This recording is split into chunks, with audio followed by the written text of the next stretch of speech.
All right, good evening. The Design Review Board Public Special Meeting of March 1st, 2018 is called to order. Please refrain from talking amongst yourselves during the meeting, and please turn off or put on vibrate all cell phones at this time. If you need to talk, please leave the meeting room. Anyone who wishes to speak, including applicants, on any of the applications to be reviewed this evening, are asked to completely fill out one of the speaker's cards provided at the table by the front door and submit it to staff. Thank you. You will be asked to speak by the board when your case is called. Anyone who wishes to be re-noticed about a project in the event of a return for redesign decision by the board must completely fill out one of the postcards provided at the table by the front door and submit it to staff to receive notice of subsequent meetings. Current DRB agendas are available by visiting our website at www.glendaleca.gov. A handout describing the procedures of the meeting, possible board decisions, and DRB appeal is available from staff. Roll call. Ms. Arzumanian. Here. Mr. Benlian. Here. Mr. Charchian. Here. Mr. Malikian. Present. And Mr. Simonian. Present. Thank you. Report regarding the posting of the agenda. The agenda for this meeting was posted on the bulletin board outside City Hall at or before 5 p.m. on February 22nd, 2018. Oral communications. Is there anybody on the audience that wishes to speak on an item not a part of this agenda? Okay. Everybody's here for an agenda item. Any cards, Mr. Charchi? No. Great. Staff announcements. We have no staff announcements this meeting, and so we will move down to the regular agenda. Okay, let's go get started with the first case on the agenda, PDR 1710969, 1329 Virginia Avenue, with a reading of the staff report, or review of the staff report, please.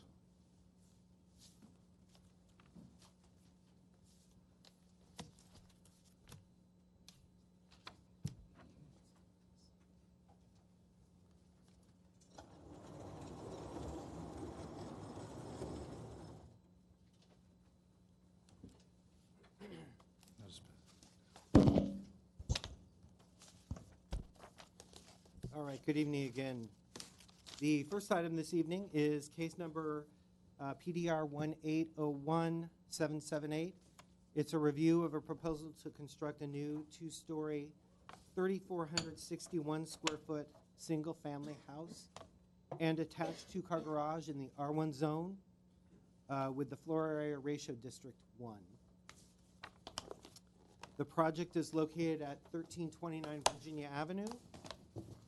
An existing single-family residence and detached garage will be demolished as a result of the project. The board last heard, or the project was last heard by the board on October 27th of last year, and it was returned for redesign with a number of conditions. I'd like to review the conditions with you from that meeting, and then just a brief summary about how those conditions or considerations were addressed in the current proposal. The plans are right in back of you, and the first column to you turn around your left are the old plans, and you'll note the tag, and then there are the corresponding new plans, old plans, and new plans. There is a new landscape plan at the bottom, the third column. And actually, you have, I don't believe we gave you the reduced landscape plans in your packet. So those are sort of rolled up in front of you on your desks. Okay, so the first condition of your return for redesign was reduce the sense of mass to be more compatible with the neighborhood context. Reduce the covered porch areas, reduce the mass of the second floor, and eliminate the second floor deck. Any reductions should provide a change of planes at the rear facade. A light trellis can be used at the first floor patio, meaning the rear patio. So the revised design does eliminate the sort of the roof colonnade, the roofed element between the house and the garage. The second floor master bedroom deck has been maintained, which is an opposition of the condition and will be made a condition of approval of the current project. The covered porch and lanai have been maintained. The size of the second floor of the residence in the revised design is slightly increased, almost really not noticeable, a very slight increase.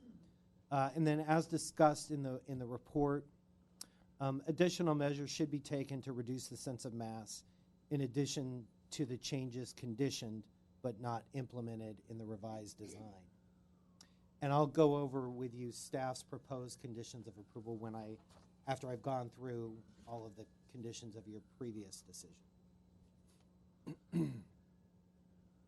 The second is eliminate the roofed connection to the garage, make a lighter gesture, perhaps with an arcade or a trellis, or completely detach the garage and move it further back on the site. As I mentioned, the revised design includes a detached garage. The roofed element has been eliminated. The garage is proposed further back on the lot, and then as currently conditioned for this current proposal, the paving should be reduced in area to that which is necessary for automobile maneuvering. The third condition, refine the roof form to simplify the overall configuration and achieve greater neighborhood compatibility. Simplify the eave detail to be less ornate. The roof form has been somewhat simplified in the revised design and includes one continuous ridgeline. The roof has been pulled back from the front balcony, and a one-story element wraps the north side elevation. The second floor roof above the entry has been altered from the previous submittal, from the circular window to the sort of the 3 square windows. This element, though, appears to be out of proportion with the rest of the house. In staff's opinion, needlessly complicates the roof design and adds mass to the house. So one of the conditions of the current project is to either eliminate that feature or redesign it. Also, the north elevation should be redesigned to provide a continuous roof line on the first floor of this elevation by pushing the second floor bathroom wall back to be in line with the remainder of the facade.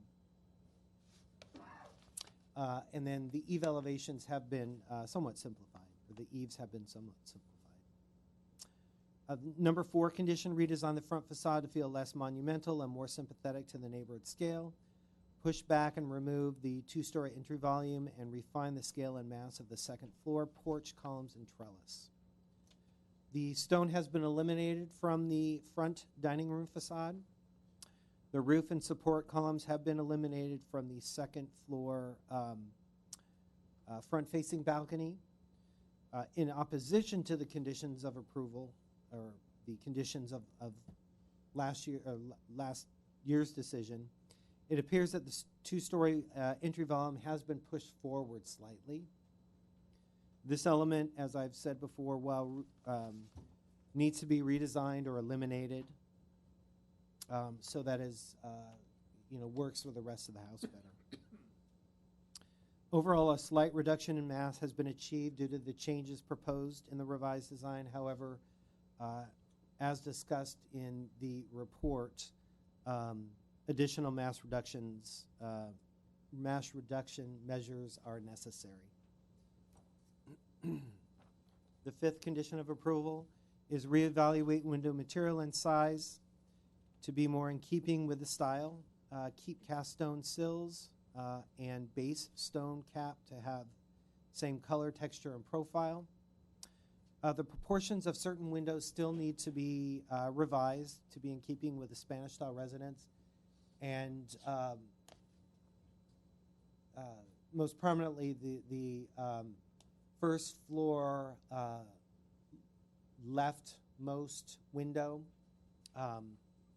maybe making it more of a rectangular shape.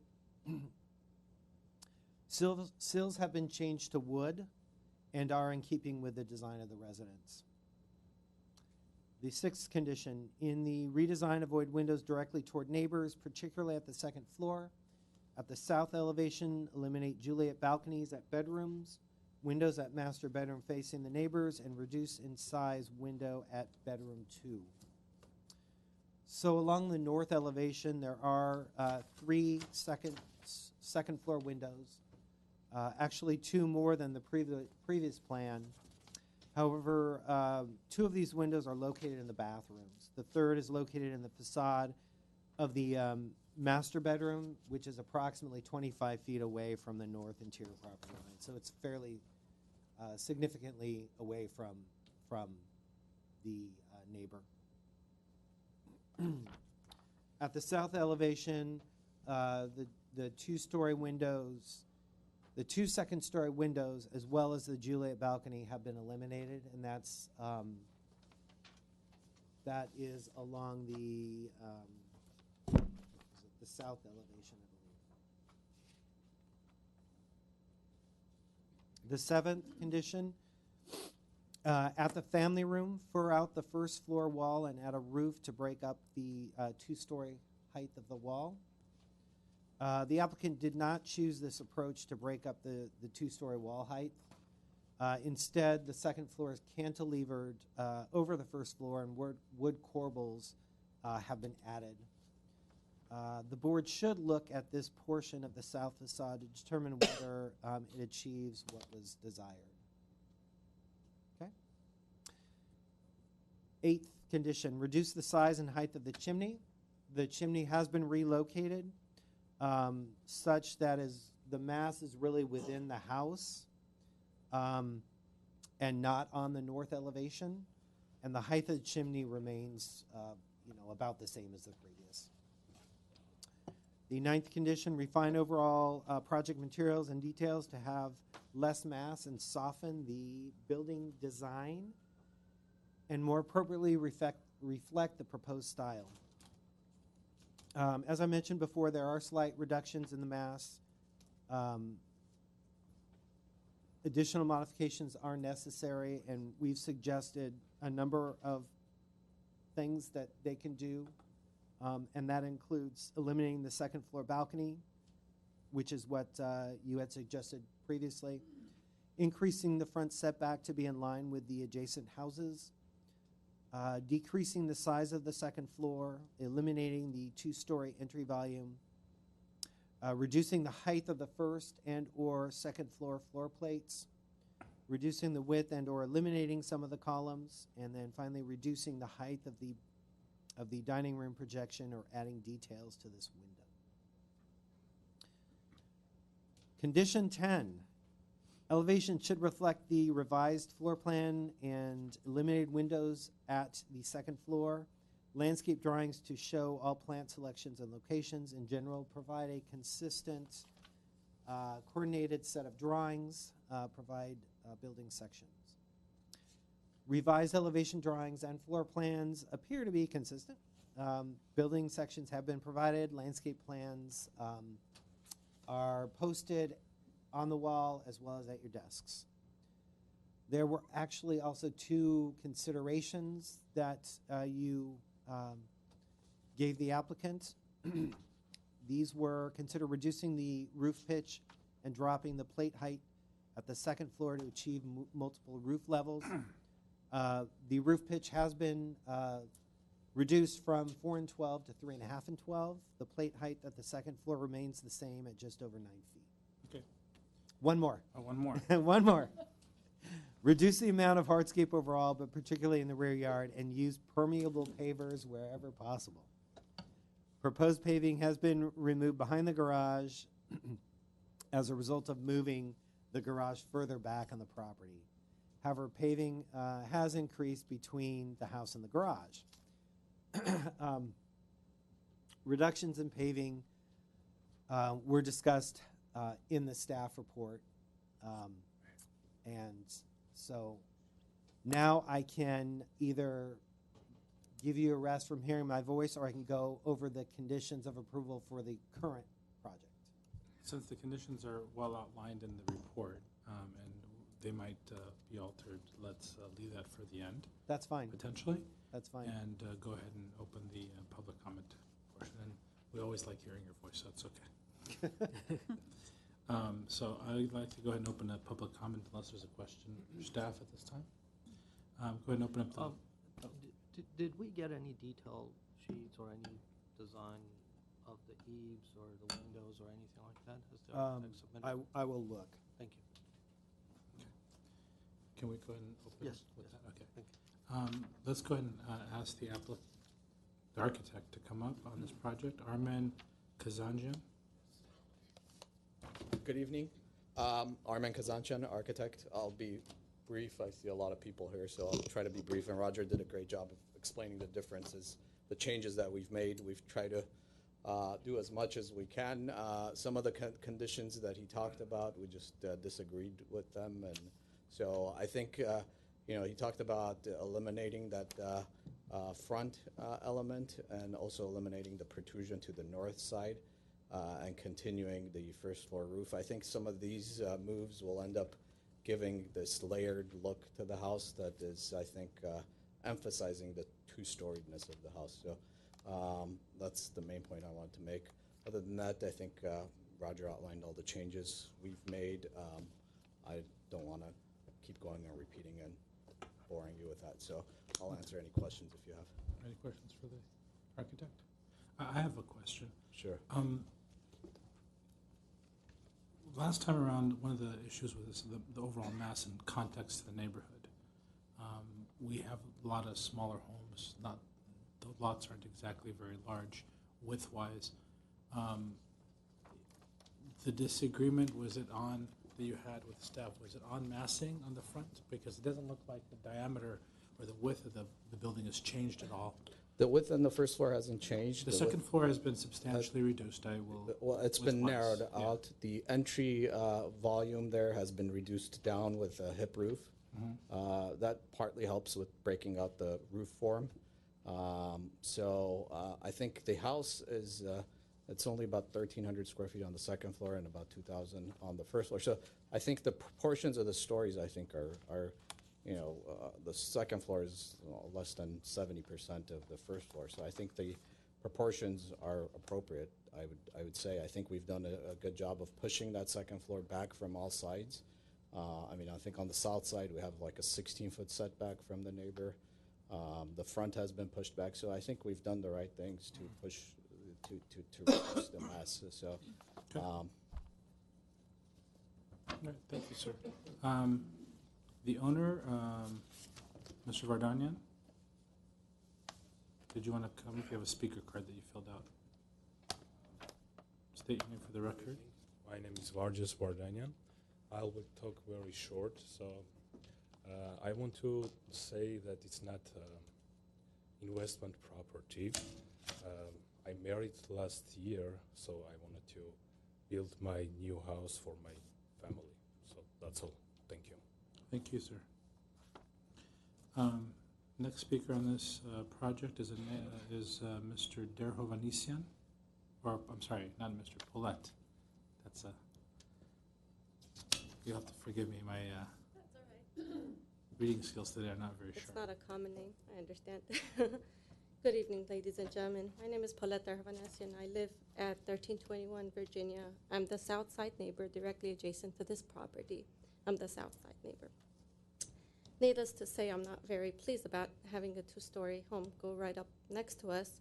I was here last time and I expressed my concerns. Since our last meeting, we have been in touch with the property owner as well as the architect, and we have communicated all of the following points to them prior to this meeting. Although we appreciate some of the modifications in the design, especially those affecting us, such as eliminating some of the windows and balconies to the south side on the second floor, we still have some major concerns about this proposed project. We have also read the design review staff report and agree with contingencies and recommendations made by you. I would like to highlight 7 of them. The board has suggested for them to reduce the height of the first and second story. Currently, the plan has 10 plus foot ceiling height for the first floor and 9 plus for the second floor. Our street is at a downward slope, and their property already stands at a 2 feet higher elevation than ours. With the exaggerated ceiling heights, it adds to the mass and monumentality of this property and creates privacy issues, since there are still 2 windows facing the south side and, of course, to the rear of their property. It would feel like living next to a 2-story apartment building, I feel, from the wood that's gone up so far. And it would affect, I feel, the light that would come into our windows on our north side. It was also previously conditioned for them to decrease the size of the second story. However, rather than reduce the size of the second floor, they added slightly a little more square footage. This creates a dwarfing effect on our property and adds to their mass. The design review board has recommended that the street setback be at 32 feet to be aligned with the rest of the neighborhood. They have proposed a 25 feet. So this will cause design as well as safety concerns. Not only will this obstruct our view of the street, it creates a safety hazard, since there are 3 large schools near us, and our street is overcrowded with pedestrians, mainly small kids. Our concern is that when we are backing up our cars, we may not see these children coming down the street. As was conditioned, the rear balcony adjacent to the master bedroom to be eliminated, yet the large balcony which extends 20 feet from the main structure remains in the design. Obviously, it's a privacy issue, since our pool and everything is in the back. Last time we requested for them to build an 8-foot wall on the south side of their property to reduce noise as well as address privacy concerns. My child's bedroom and bathroom, our kitchen, dining nook, and so on are on that side. Although the owner has agreed to this verbally, we would like for you to make this a contingency. We would also like to request that they add additional shrubs and hedges along the south wall to provide additional screening, considering currently there are many mature trees and tall hedges along our fence that are going to be removed to build the house. They need to replace them. Although the design review board suggested for them to reduce the width of the house to help reduce mass and be more consistent with the houses on our street, they really haven't taken that into consideration. I appreciate your time. Thank you. Philip Keller? Is there a Mr. Keller? Other?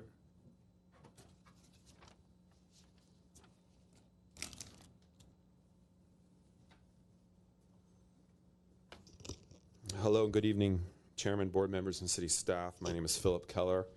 I'm a member of the Northwest Glendale Homeowners Association, and I serve as its DRB representative. I'm here today to comment on our concerns with this proposed project at 1329 Virginia Avenue. This block of Virginia Avenue has 19 homes, 17 of them being 1-story residents, and only 2 being 2-story residents. They're all very modest-sized homes with consistent setbacks and very similar massing. One of our major concerns is scale. This proposed project is 58% larger than the neighborhood average. That's really stretching compatibility. The other large home on this street is already a very similar scale house and plainly has the issues of compatibility in its own right and serves as a good example of what the impact of this property would be, project would be. We support staff recommendation to reduce its size in the second floor. We would really like to see it become a 1-story project and set further back, but at least a reduction in the second story.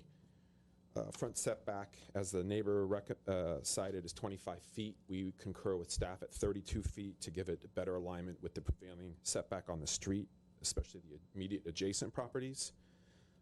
Both of these considerations we feel would be easy to accomplish by the applicant's architect. The lot is over 200 feet deep, so pushing it back a few feet isn't going to really negatively impact the use of their backyard. and they would still have space to generously realign the footprint and massing of this property. We also support all of the other staff recommendation design changes for this project, especially the ones that the applicant did not meet on this second return. We support the applicant's pursuit to build their addition. However, we strongly feel it should be further refined to better fit into the prevailing character of the streetscape and to lessen its impact on the immediate adjacent neighbors. Thank you very much. Thank you, sir. Is there anyone else in the audience who would like to speak on this matter? Would like to invite the applicant back for a rebuttal period of 2 minutes. Arman Kazanchian, architect. I've had personally several conversations with our neighbors to the south, Paulette. We've done a lot of things to try to meet their needs by eliminating a lot of the windows. We flipped the second floor master bedroom where the closets are on that side, so there aren't any windows there. We have a very large the second story portion of the house has a very large setback on that side. As far as the privacy from the balcony, you can see on the site plan, it really just looks onto their garage and their driveway, just the way that the site plan is laid out and their house is positioned. So I think we've talked to Roger. We've also talked to Paulette about moving the entire house back to 32 feet. We're okay with that. We have no problems with that. We're okay with putting an 8-foot fence as well, or block wall there.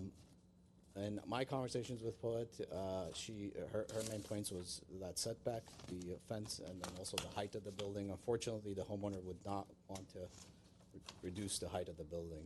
Their current house has some low ceilings, and he'd like to keep not have low ceilings on a brand new house that he built.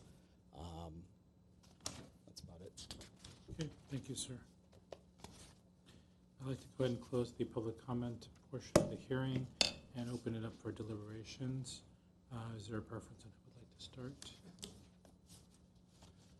Mr. Simone, would you like to start? Good evening. I do recall this case that we heard some months ago, and at the time, the biggest. Sorry, my mic was not on. So I do recall the case. At that point in time, the biggest obstacle that I had sensed was the fact that there was this connection between the house and the garage, and I'm glad that that's gone away. So I think that's a very positive move. There were a lot of comments that we had made about the second floor and its mass and its scale and being stepped back, some of which has not been followed. When I look at this property and it's 72 feet wide, it's a very wide property, in regards to the average width of lots. So there's a lot of room to play around with. There is a driveway on one side, which on the other hand reduces the 72 feet and how much room you have to play with. I appreciate the applicant volunteering and agreeing with staff about the 32-foot setback, and I think that's a great idea. I do believe that the 8-foot wall will make a big difference along its south side. I do still have some concerns about the deck off of the master bedroom in the rear. I don't think it is in any which way helping some of the privacy issues and some of the massing issues, etc.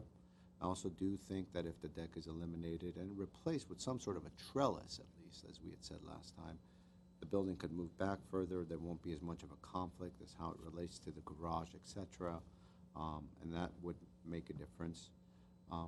Some of the columns, the shapes of them in the front and the rear seem somewhat bulky.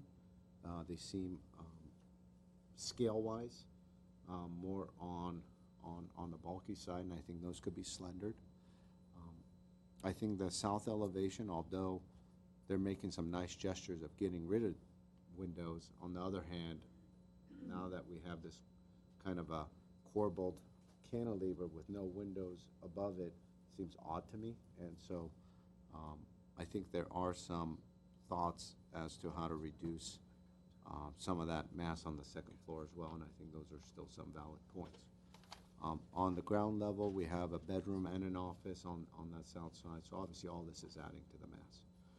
I would support getting rid of that deck, as I said, the setback and the wall, and then slendering some of the columns, and trying to, one way or another, reduce some of the mass and bulk of that south facade. Those are my thoughts. Okay. I do have a question, and that is, if you would just take a look at the conditions, and just for food for thought for a little later on in the conversation to maybe streamline the process, do you think that some of those concerns are outlined there? Because it looks like they're pretty comprehensive, just for food for thought, because I'm going to touch upon that a little later. Mr. Malikian, would you like to Sure. go? And I do as well remember this project. When an applicant comes in front of us and we give about 10 conditions, and it gets returned and it comes back with an additional 9 to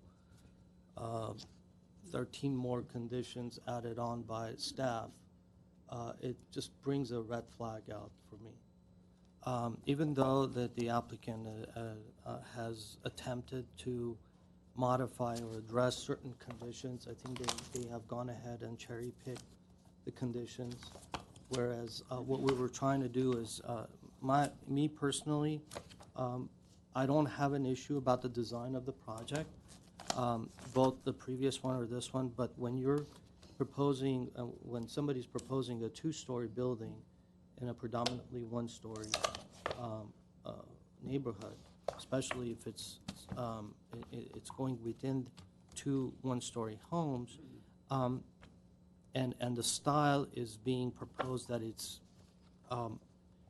not consistent. One of the things that needs to happen is somehow the massing should be brought to a little bit more proportion.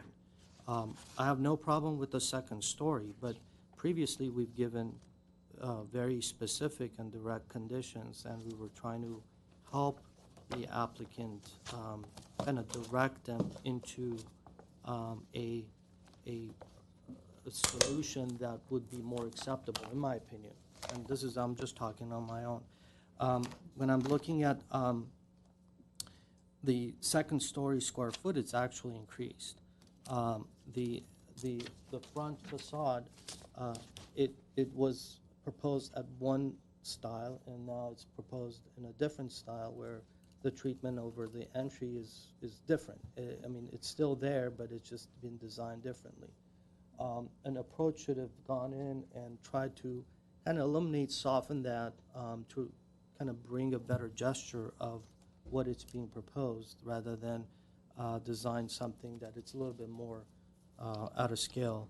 The setback, I appreciate the setback consent, and the, you know, it's just, there's a lot of conditions here. I mean, if you go through this whole thing, and I appreciate staff giving all these, 9 conditions and 4 considerations, and they're willing to take on the task of controlling this. But I don't know if it's really we want to really give that. I mean, there's a lot of conditions here that it's completely, decrease the size of second story, increase the front setback, reduce the height of the first and the second floor plates. I mean, these are major design changes that it's being conditioned by staff, and if we go through these, and we have to go through one by one and either agree or disagree, but in my opinion, there's a lot of conditions that previously was given, and it still hasn't been met, and now we have new conditions that are being added on. So I'm in a position that I like simplifying the design. I like it. I like the direction that it's taken, but now we have other problems, like you mentioned. I don't even know which facade is that. Is that the west facade? I think this one is south. Yeah, south elevation. Like, before we had, a lot of elements happening. We have the Julie balconies coming in. We have some windows, some openings. Now it's just two-story mass without any kind of a detailer. I mean, there's some articulation. So we want to help them. I have no problem of giving my blessing for a two-story building at this location. I have no problem of the size that is being proposed as far as the size of the building, because it is within rights. But when the massing and when the style is coming to play, in order for the massing and styling to be consistent, it gives a little bit larger effect on the look that I think it's kind of out of scale in that area. So I don't know how my colleagues want to go ahead with this, but this is where I'm going to stop at this moment. Ms. Arzamian? Sure. I don't recall the project, that's why, it's because I wasn't here the first time around. But I am surprised that the applicant did not address all the previous conditions. And as Mr. Milliken mentioned, they're being repeated, some of them. The mass was not addressed, it wasn't reduced, it's slightly even more, the second floor. So definitely the mass and the scale of the building does not fit the neighborhood as it is, whether it's a two-story or one-story, it's just the whole thing doesn't work, which is why we had the 10 conditions in the beginning. So I appreciate the agreement on condition number 4 about the setback, but the rest of it, I mean, depending on what we decide to do as a group, we need to go through the conditions one by one and very carefully review them. But last time, as I was reading the conditions, they were very specific, so there was no, the board didn't leave any room for confusion, but they're still not followed, so I'm not sure how precise we can be this time, but we can definitely try. But again, mass and the scale, that's still the issue, which was the major one last time. Mr. Bellion? You wanted to say something, Mr. Milliken? I'm just wondering, thinking, what are our choices with this project? Do we have the choice of return for redesign because it's coming a second time? I believe you do, as long as the applicant agrees with that. You don't? They can say return for redesign regardless. Oh, okay. Okay, so second time we do have the choice You of. can return it for redesign, or you can approve it, or you can deny it. Okay, appreciate that. Thank you, sorry. Thank you.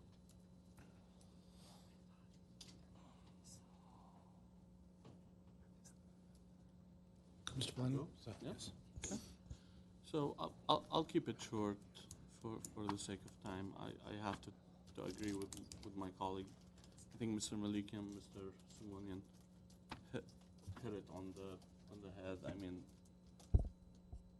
project is moving in the right direction in terms of design. I like the design. I have no issues with the way it's posed. I have no issues with the size either. I think pushing the setback to 32, it will help from being on the street. But in terms of conditioning the project and going with the conditions, I think we're far enough in the process that if we identify some conditions with clear direction, I think we'll be able to approve it with conditions. That's my feeling. I don't know how you guys want to do it, but I have the same issues. I have an issue with the mass in the front. I have an issue with the balcony in the back. And yeah, I mean, I appreciate a lot of things had gone to the right direction. I appreciate you dealing with the neighbor and figuring out some stuff and handling it the right way, but there's still work that needs to happen. Okay, thank you. So I do echo the sentiments of my colleagues. I think that the applicant actually has done some things to reduce overall mass and scale in some areas, but we've lost out in other areas, especially with the pushing back of the garage and the additional massing. I think the privacy concerns last time have been the most well addressed with the reduction of windows. And I also think that the treatment of the chimney and the massing that provided has also been well addressed by making it an interior, I gotta make sure I get me on the recording, has been addressed by taking it into the interior. What concerns me is we're on the second round of this, and we still have, and maybe it's the applicant, maybe it's a combination of interests, but we still have very little give on the project as a whole, holistically. I still think the comments from last time are echoing kind of in my head right now, where they're trying to maximize both the backyard and, you know, the size of the project and so forth. There has to be give there. That's, I think, the biggest area where you have to have give.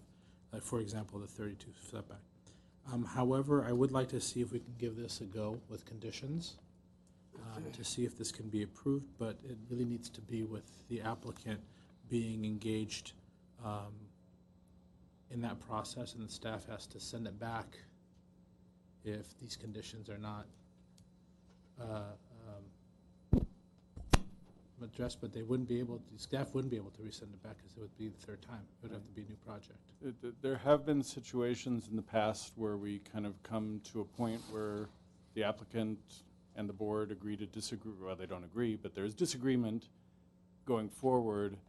In some cases, applicants have, after the fact, wished that they had had the opportunity to have the case denied so that then it could then be heard on appeal with City Council.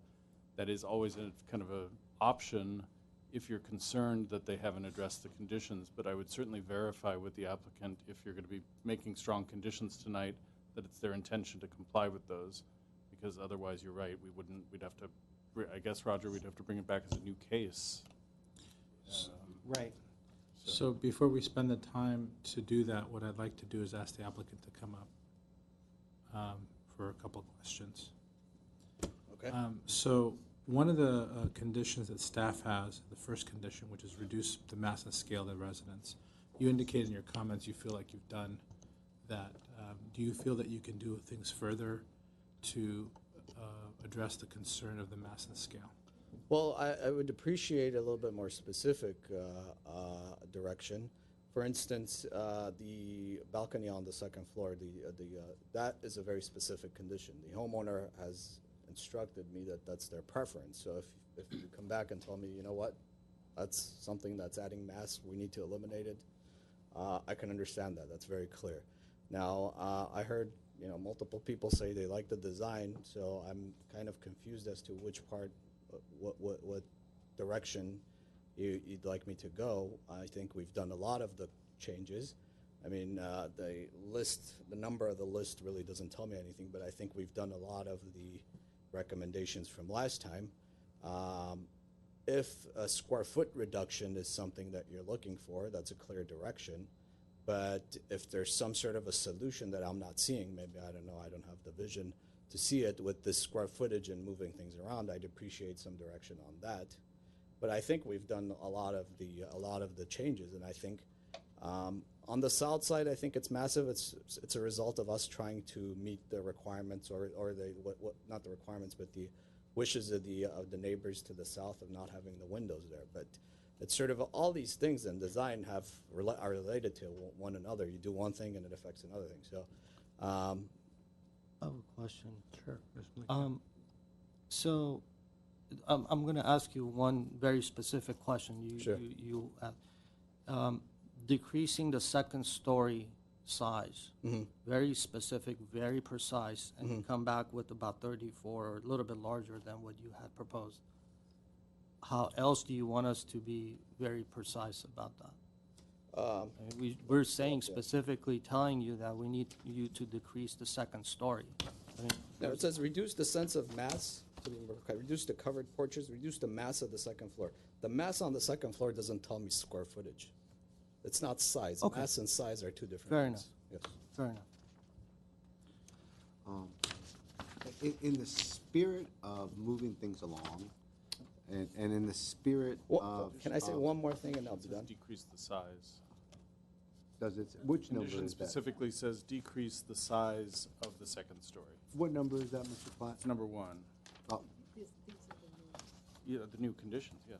No, no. No, no, he's talking No, about. no, okay, he's talking about The the previous apologize, one, I previous. The other item I'd like to bring up, this staff report is the first time I've seen this as walking in the door. So it'd be very helpful if I could see this, 2 weeks ago, and It then was I could. posted 2 weeks ago online, sir. Well, I didn't see. Yeah, it's online a week before. Okay, well, there's no communication about that, so. Sure. Final thing I'd like to mention, and then I'll be done. This is a 3,400 square foot house on a 14,600 square foot lot. I don't think it's a massive project. I don't think it's a large project. I think,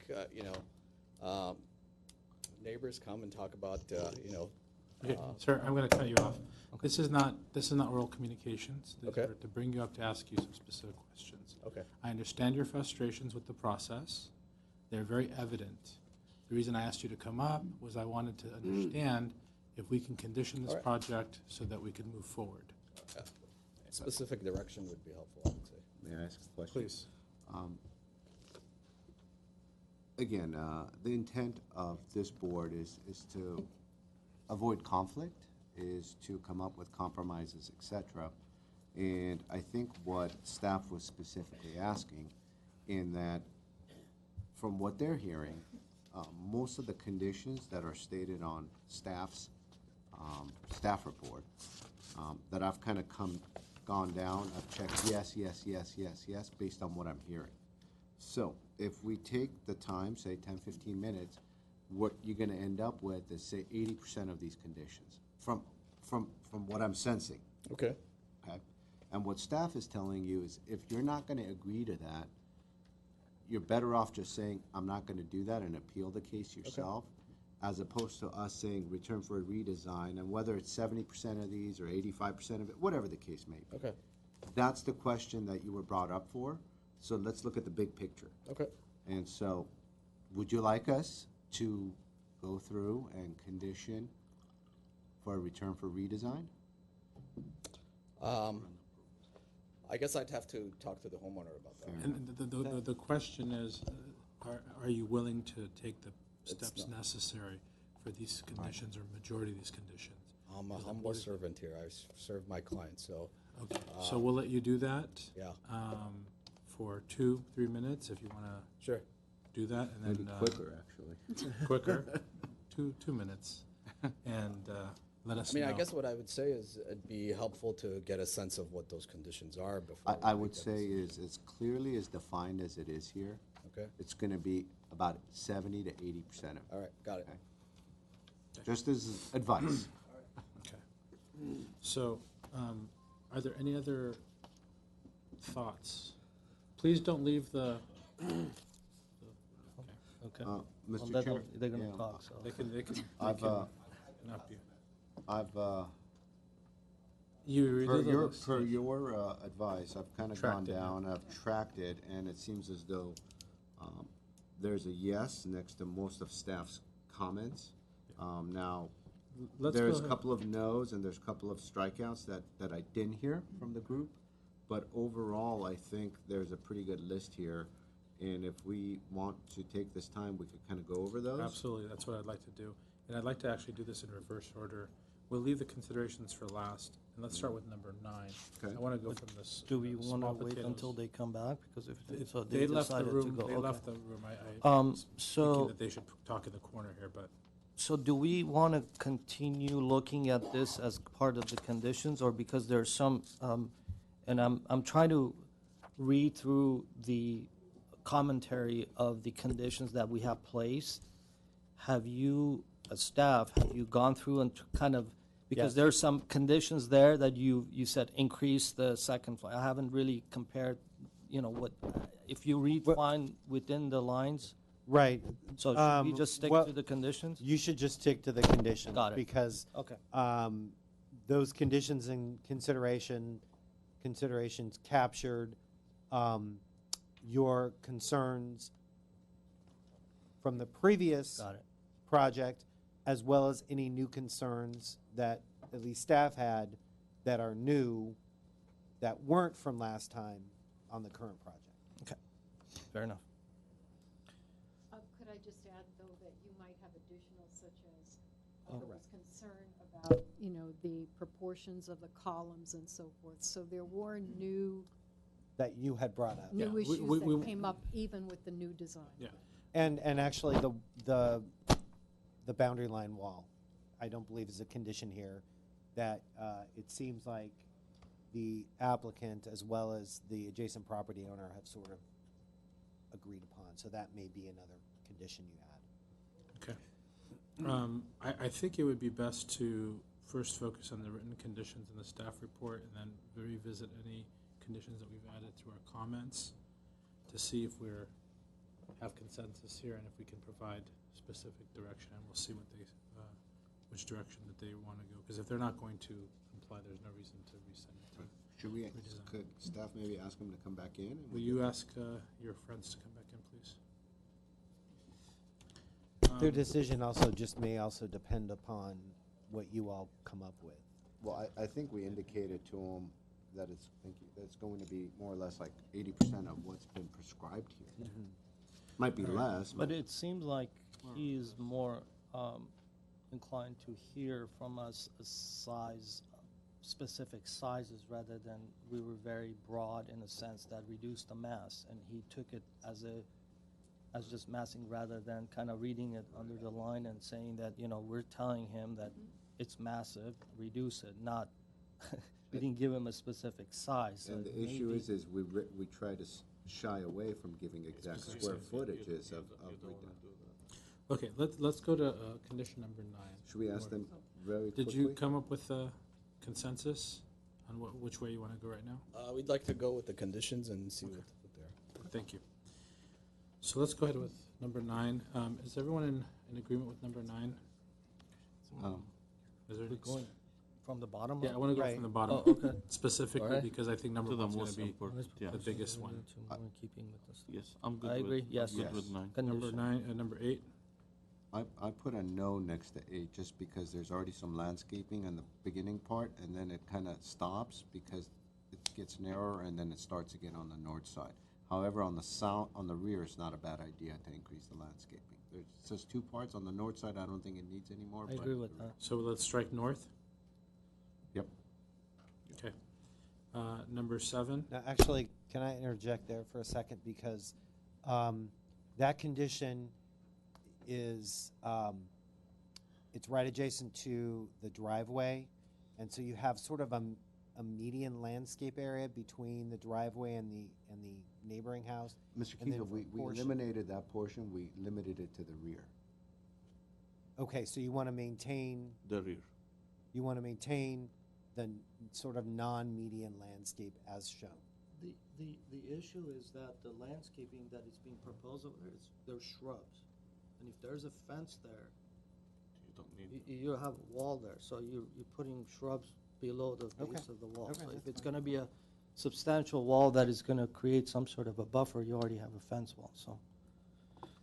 Unless we change it to more of a substantial trees or something that is taller than the fence wall, which I Well, don't wanna let's get move into. on Yeah. because there's bigger fish to fry. Okay. 7's. 7? Yes. Yes.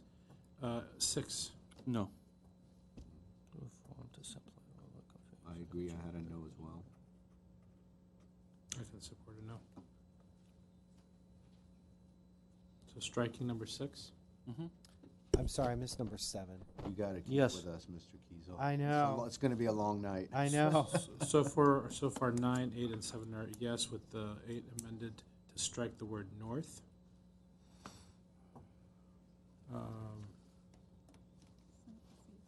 That section, and then 6 is stricken entirely. Redefine the roof design, number 5. No. No. Okay. Setback 32 feet. Yes. Yes. Yes, over here. Yes. Number 3. Yes. Yes. Okay. I agree as well. Number 2. So that's a questionable for me, Okay. because if we eliminate that and we're not eliminating the covered patio, what do you do with that? So unless So- we so- completely eliminate the covered patio and the balcony. Could we do a trellis instead of a balcony? Well, for me, the one of the only interesting design changes was the fact that he incorporated incorporated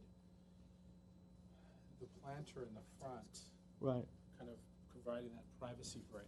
So I was actually okay with that, with that bedroom, with the fact that there was a buffer. It looks like it's a 2-foot buffer. But it's a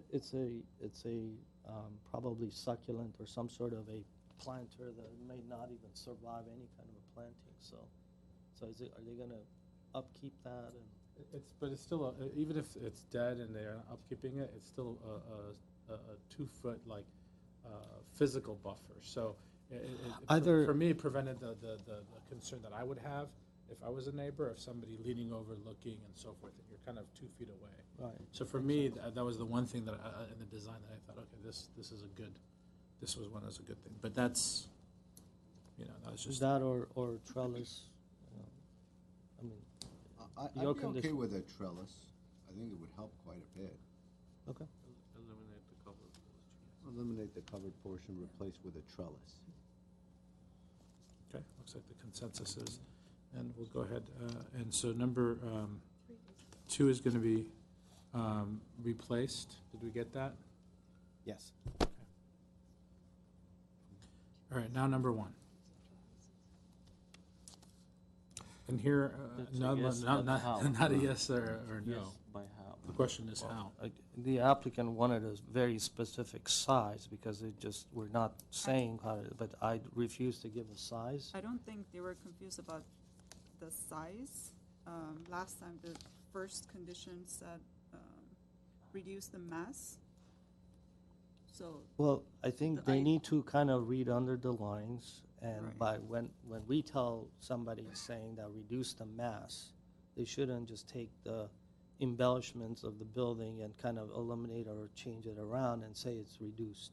to your point, I think decreasing size is clear. And okay, well, I'm hoping that they will understand. It's not, again, it's not 5 or 10 square feet. No, I but mean, you it's can- enough that it will make a difference. You can say reduce size. Right. So Okay. Decreasing the size is fine. Okay. can we give a percentage?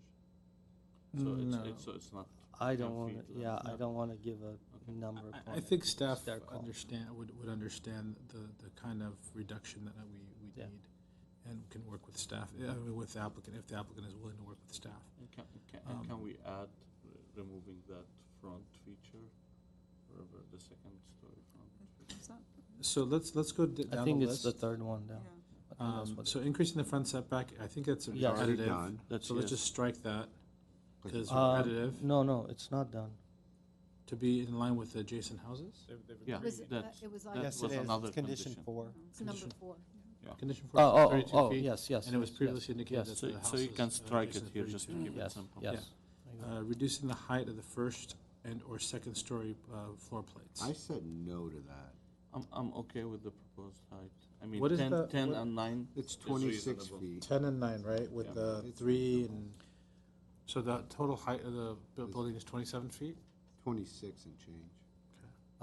One way they can play with the plate heights is maybe play with the top of plate for the roof and break the roof, rather than have one consistent flat plate. And that could be a consideration for addressing the And that overall would, that massing would issue. have a little bit of a play in the height of the building, so. So let's add that onto the consideration section. And let's strike the reducing the heights of the first and floor plates as a condition. But that could be used to address the massing issue on the second floor. Right. Reducing the width and or eliminating the columns supporting the front covered porch and lanai. I don't have a problem with that one, actually. And in other words, you're okay keeping it? I'm okay keeping it. I raised the issue about the column spacing and the column size, and it's something close to what staff is alluding to, but I can't tell. But in either way, is the board comfortable with the columns and the look, or is the board leaning towards reducing of the column size? I think the proportions are okay. I think there's an opportunity for them to come up with if they're going with the Spanish look, I think there's an opportunity for them to replace the square columns rather than Something modern look. more- Or maybe precast kind of round columns or something in different proportions, something that is a little bit finer, nicer, and less mass. Okay, so we'll replace that bullet point with more, or some sort of a design undulation with the columns at the entry. Fair enough.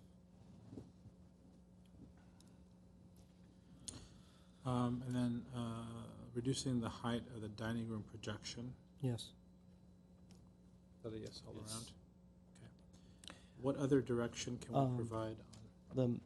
The entry volume, the above second floor entry volume, do we want to put it in that Yeah, under one? It doesn't seem like it's a functional space, so the It's easy. just the Yeah, added mass that Added is, mass that's not needed, like you right. take it out and you still have the same program.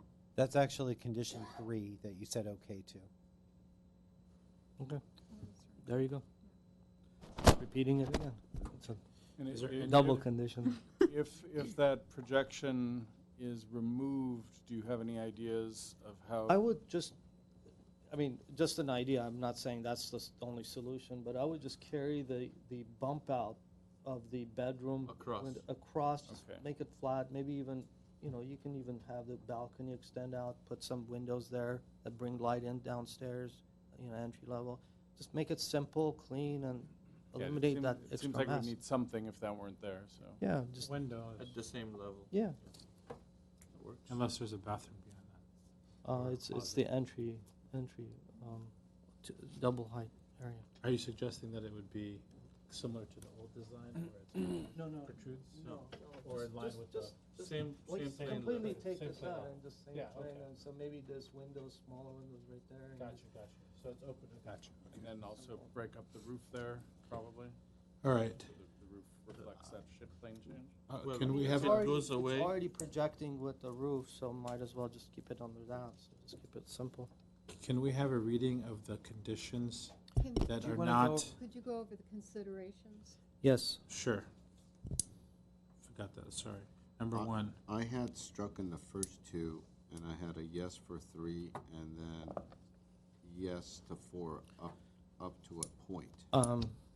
I converted 1, 2, 3, and 4 to a condition rather than a consideration. There you go. You're harsher Just than I. moved it up because it just, it seems like we have to be very specific of what we want, Yeah. and if we don't, then we will choose not to, so. I think these considerations are good considerations for them to kind of, Be conditioned. condition, if it's considered, we're telling them that consider this because this is going to help you, and we did that previously and didn't help, so I think by conditioning them may kind of force them in that direction. I could be in support of 2, 3, and 4. That's fine. But I think One number one with can the- be with- consideration. I think needs to be left to consideration because then you're playing with the entire That's fine. project. That's fine. I agree with that. Let me just reread this real quick before I commit to it. Number 2, I mean, I understand, number 2, I understand that we're trying to limit overall paving on the project.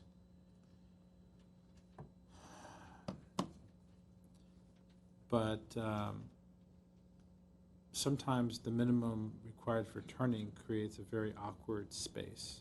So I would like to maybe leave number 2. I think I want to backtrack and leave that number 2, and 3 and 4 can be conditions. But Okay. leave 2 as a consideration. Okay. Because that's a very,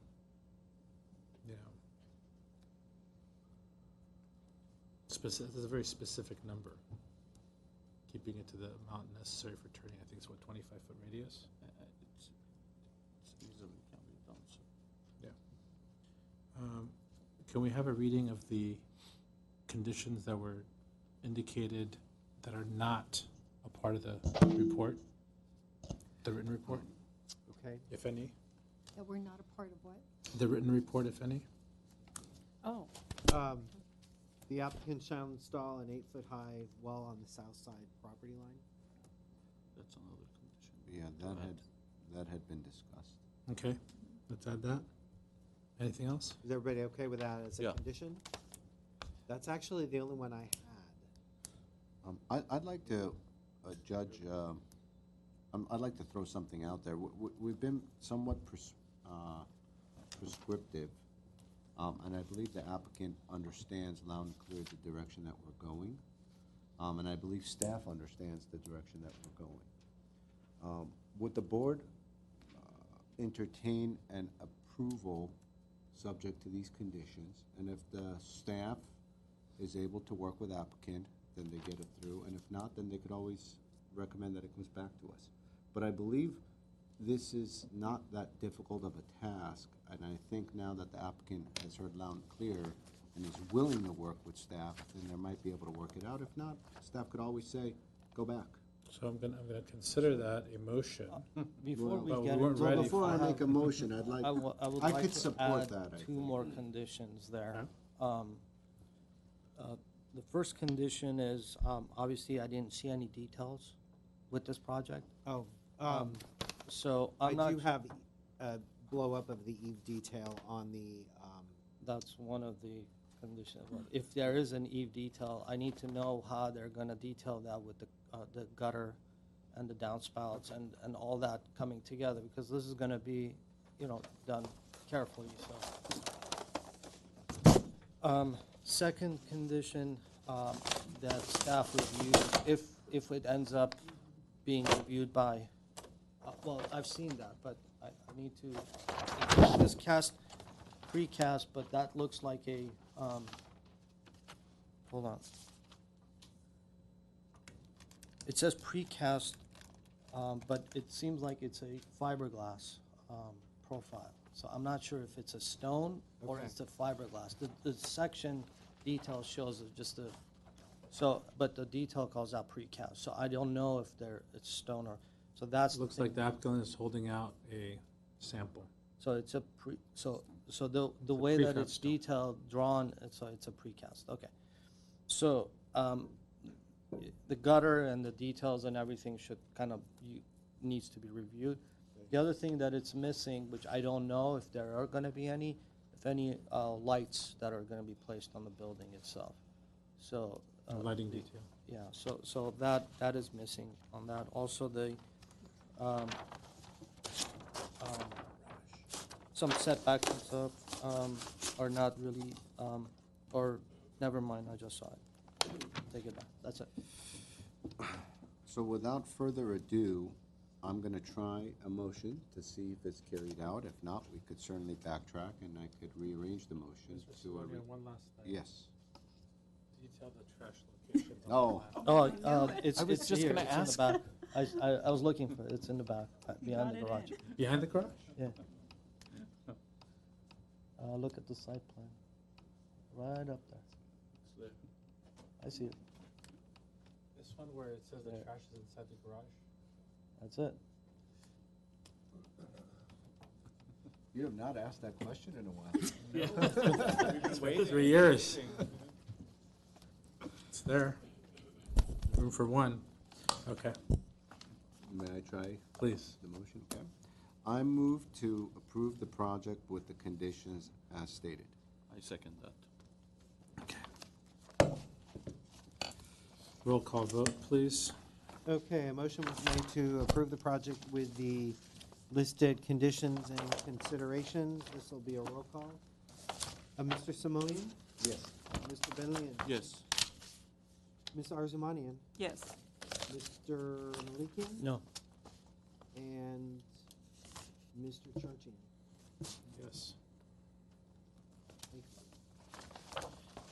Mr. Chair, I will need to recuse myself for the next case, so I'll be next door. Before you recuse yourself, are you gonna be fine at 7? I was planning on it. There's no way we're gonna go through.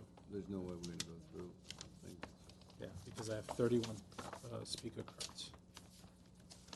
I could stay until maybe 7:30, but I'm recusing myself, so you guys do whatever you have to do.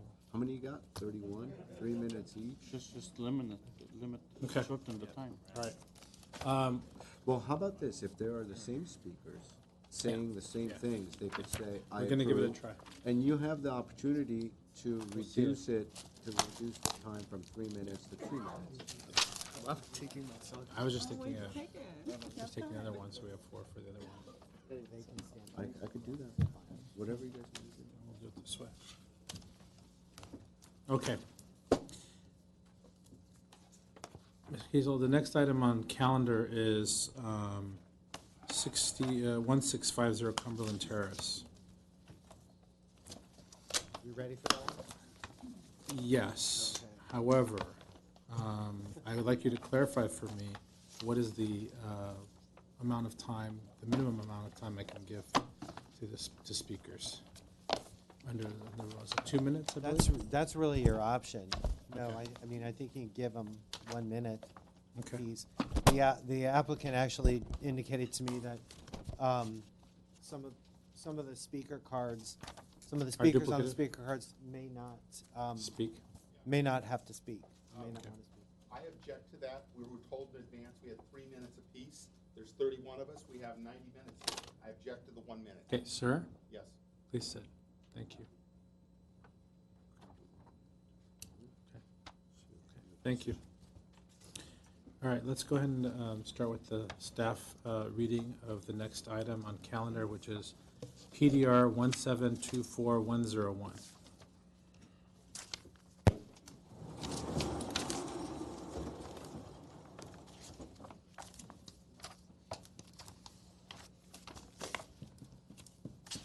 Actually, let me get the picture up first. Sure. Thank you.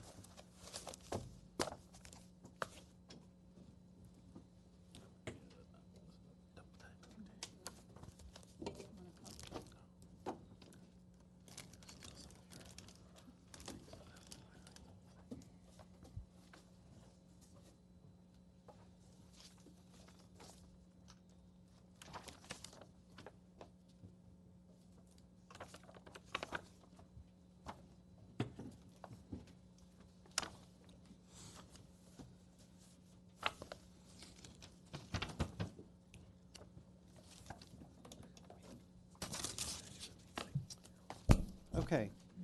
Mr. Chair, members of the board, the next item for you this evening is case number PDR 17124-101. Go ahead. It's a review of a proposal to construct a new approximately 5,400 square foot, 2-story residence, single-family house with a 3-car attached garage in the R1R zone with a floor area ratio District 2. A swimming pool and other outdoor living areas are also proposed. The project is located at 1650 Cumberland Terrace. There is an existing single-family residence and detached garage, which will be demolished as a result of the project. The site is 27,734 square feet. Staff believes that the site planning of the project is appropriate because the interior setbacks are generous and much wider than the minimum required 10 feet. The garage faces the street, which is typical in this neighborhood, and outdoor areas are well integrated into and incorporated into the design of the residence. Additionally, the landscape design is consistent with the contemporary style of the residence. And as conditioned, the lawn area in the back will be reduced in size and more drought-tolerant landscaping incorporated into the design.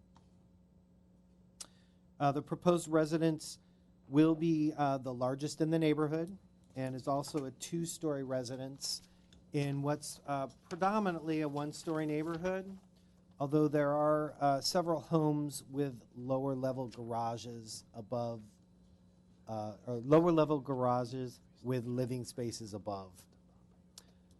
Given the terrace topography of the surrounding area, the generous 16-foot northern and 20-foot southern interior setbacks, and the significant street front setback of the house and second-story step back, the proposed residence appropriately relates to the context.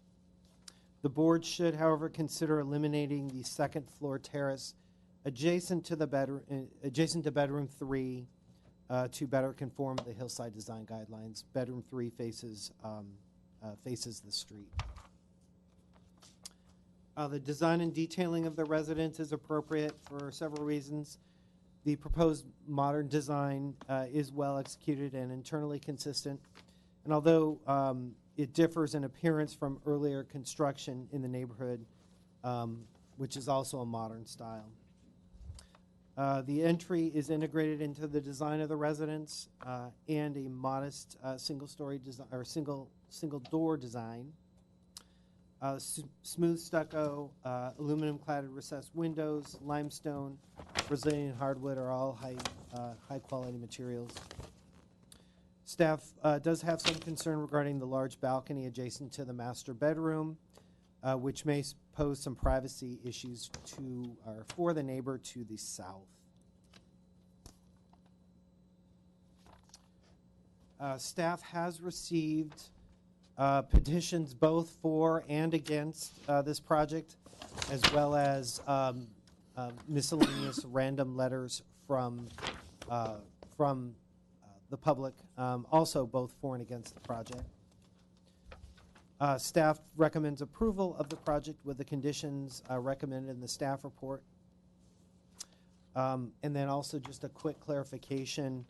The current size of the proposed residence is 5,364 square feet. There were a couple different references in the staff report.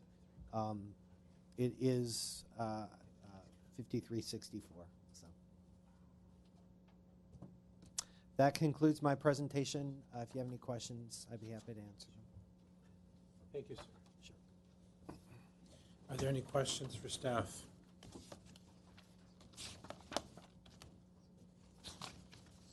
Seeing none. I'm going to go ahead and open up the public comment portion of this hearing. Before we start, it is not my intention to cut anyone's time short. However, it is also not my intention to keep all you good folks here until 10 or 11 o'clock at night. So I'm going to do the following. I am going to limit speaker time to 2 minutes. If you'd like an additional minute, indicate so when you come up. If you have heard your neighbors indicate things that you agree with, it would be a great idea to reference them instead of just repeating them. And if you're simply going to come up to say that you are in support of a project, that's completely fine. You can state that on the record. By limiting the time to 2 minutes, it is not my intention to prevent anyone from speaking. However, it is my intention to have an orderly process where we can all get heard, but at the same time do so as efficiently as possible. With that said, I'm going to invite the applicant, Mr. Sacco Marcosi, and I believe regulatorily he gets 5 minutes. Thank you. Mr. Marcosi. 15 minutes. Good evening, Mr. Chair and members of the board. My name is Sacco Marcusi with Al-Judge and Marcusi Architects. We're located at 320 Arden Avenue in the city of Glendale. I guess Roger described the project. My approach was to basically what has been done on that street tens of years ago at the time when the buildings were built on Cumberland Terrace. They were very contemporary for the time, and I tried to keep with the time, and I have designed a contemporary style of residence for my client, and that was his wish to be so. I've studied that street physically, walked up and down, and have viewed basically every single-family home on that street. And I've considered the setbacks, the heights, the manner in which the buildings are treated. Some of them were remodeled lately, especially the one across from my street and the one above. And so there are touches of contemporary design as well in those buildings, in addition to them being like 50s, 60s moderns, and some of them are ranch. So there's a mixture of style of architecture. So this is our approach to design something minimalistic. The height of the building for a two-story building is basically nothing is embellished. It's practically floor-to-floor height is where the plate stops, and the roof is at the second floor. It's just to keep it at the minimum. The program that was provided to me by my client, I tried to satisfy their needs, what they needed for this project, and yet be sensitive to adjacent buildings, provided generous amount of setbacks both from south, north, and street, and try to maintain privacy of the neighbors, immediate neighbors, as much as possible by locating the building away from these existing residences. In addition to that, I've also considered the type of, the projections largely are not meant to be terraces or balconies, but they're mostly shading devices for expanses of glass that we have on the view side to protect it from sun, and basically that's the approach. The building materials are of very fine quality. I'm using stone cladding, Brazilian hardwood, smooth plaster finish, and our fenestration is aluminum with dual glazing for energy. Other than that, if you have questions, I'm available for answers. And if not, I'm going to ask my client to do his presentation. Okay, that's fine. What is your client's name? Artak Dovlatian. I mean the speaker, okay. Does he have I'm going to ask him to fill out a speaker card if he hasn't done so, but have him come up. And then meanwhile, I'll look for it. You could fill it out afterwards. After. Where is he coming up? No, He was going to try to. Was trying to fill out a card. Yeah, come on up, sir. Your architect is indicating that you're got a presentation, and No, go to first. Yeah. Hello, everyone. My name is Artak Dovlatian. I grew up in Glendale. I went to all the public schools, including Columbus Elementary, Toll Middle School, Hoover High School, and Glendale College, and finally graduated from USC. We currently live in Glendale with my family, my 3 young kids, and my wife. And then they attend Mark Keppel now, and I would wish for them to continue the same public schools that I've attended. And as such, I can't see myself living anywhere else but Glendale. We've been looking for a house for about 2 years. sir, just keep in mind that you have a time limit. So I want to make I sure you think get 15 to your- minutes and I'm part. I don't know No. where you are. but You're Okay. You have more than a minute left, otherwise it turns yellow. Okay, no. So- With the applicant was in 15 minutes. you and I'm have using part of- 7 minutes left, sir. Okay, Tracking all right, time. thank you. I'll try to make it quicker. Go to so the overview. So the neighborhood contains a variety of architectural styles. The home is a modern design which is consistent with the earlier modern styled construction in the neighborhood. I want to note that my house is not visible from Kennett Road, Cumberland Road, or Lark Way. Only visible from Cumberland Terrace and only midway on. We consider the neighborhood in designing the house. We've had several meetings with my neighbors, and we've had an open house as well to invite all the neighbors. We've notified them through mail and also on the day of. Some of the neighbors decided not to attend, which are here today in opposition, which never gave me an opportunity to discuss my plans. But in addition to that, we've worked with the city staff. We've modified the plans. We've achieved the final design that you see here today. This whole process went on for about a year until we are today. Next one, please. So as you know, there was a petition circulated. I want to note that the petition was prepared by one individual.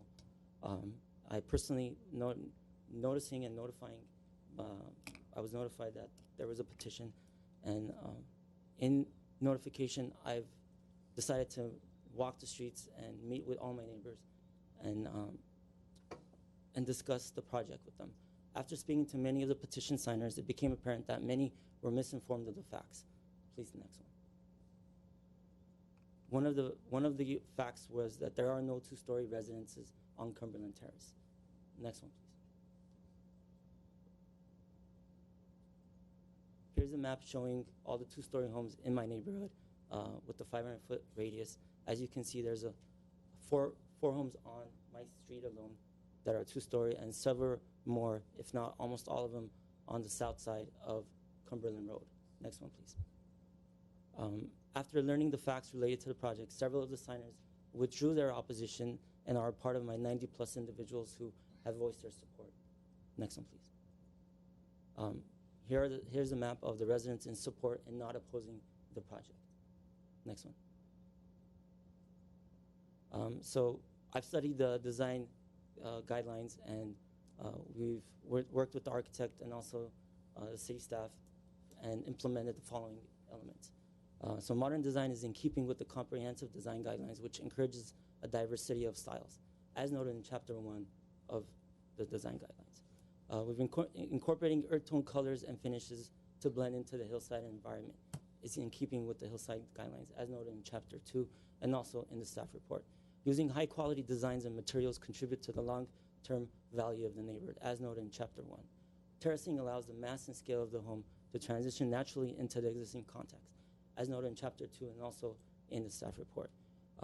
General setbacks provides privacy for the neighbors, as noted in the staff report and also Chapter 3. I want to also note that I'm not the tallest house on the street.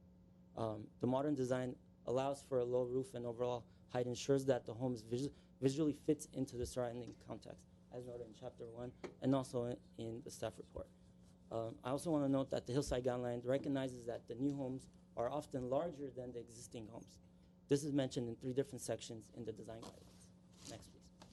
Also, unique characteristic about our house compared to the others on the street is our pad elevation is significantly lower than my neighbors above. We're about 28 feet above, we're actually 28 feet below my neighbor to the north of me, which is probably the highest on the block. And this allows for the structure to fit well with the neighborhood. And also, as you can note, the lower neighbor is about 10 to 15 feet below my pad, which is the average size of the pads on my street. And as you can note, that their roof is above my pad level. We've considered the neighbor to the north of us, and even though we're allowed 32 feet, we've only designed the house to be 22 feet, 10 feet below the required. Next, please. This is also another reference showing kind of the context of the house in relation to the neighbors next to me. Next, please. This is a most recent photo of the house and also the flags, as you can see, the poles that were installed, indicating that we've reduced the size of the pad that we have. And also, as you can see, the view is not, and the view and the privacy of my neighbor above me is not interrupted. And as you can see, the view is unobstructed. Next, please. I just want to go over the compliance summary just to ask what code allows and kind of what we're proposing today. The code allows about 5,759, actually 5,759 square feet. We're only proposing 5,364. The maximum height of the house allowed is 32. We're 24 and a half from the garage, and the house alone is only 22 feet. We're less than FAR, where our landscaping is about 15% more. Our lot coverage is significantly less than what's allowed. Most importantly, the following are the 3 items that I want to note. The garage setback minimum is 18. We've provided 25 feet 10 inches. Our first floor is minimum, the required is 15. We've provided 39 and a half. Our second floor is 45 and a half. This shows you the terracing that we've and the compromise that we've made in order to have the house blend in with the community and also the surrounding. Also, the side and the north and south setbacks are generous, almost double than what the norm is. And also, the rear setback is 160. Thank you for your time and consideration. You, thank you. Mr. Kiesel, can you leave up that last slide, if you would, for now? Yeah, thank you. Okay. Mr. Marcosa, you have another minute in your 15-minute allocation. Do you wish to use that now for any purpose? Yes or no? No. Okay, thank you. First speaker is Nerses Agakanyan, and I'm going to apologize if I mispronounce anyone's name. Please just come up, state name for your record, for the record, and start your 2-minute comment portion period. Good evening. I'm basically coming here to state your name for the record, sir. My name is Narcis Arshakian. I'm here in support of the project. And he said everything I was about to say. Thank you. Next speaker is Armen Dolatian. Good evening, ladies and gentlemen. My name is Armen Dolatian, and I'm here in support of the project as proposed. The only constant in life is change. For 1650 Cumberland Terrace, the change is from a 1950s modern home to a 2018 modern home. People's lifestyle has changed from the 1950s, and the proposed home is custom designed to meet the current needs while meeting DRB guidelines and hillside ordinances. Furthermore, the proposed footprint is less than the current home as proposed. Thank you. Thank you. Next speaker.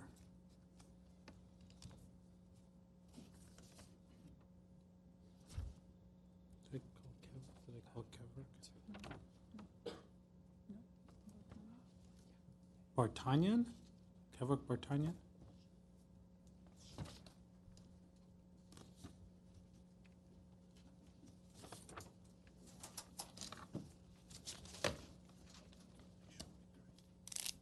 Good evening. My name is Kevin Bartanian. My family and I are neighbors to the project at 1650 Cumberland Terrace. The proposed project I like. I feel like it enhances our neighborhood. The color scheme I like. I like the way it's tucked into the kind of the mountain itself. And the house design and features represent current demands in the marketplace. That's it. Thank you. Thank you. Beatrice Maglin.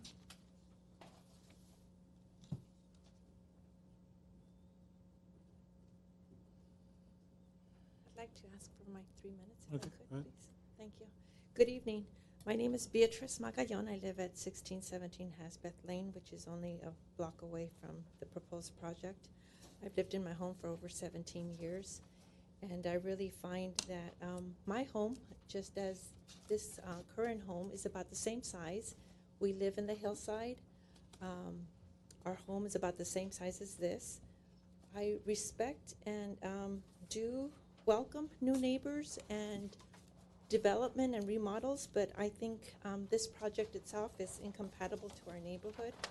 I know in our my street itself on 1616 Hasbeth, they're currently doing a remodel, and they have over an acre lot, and they're actually building a home that's under 3,500 square feet.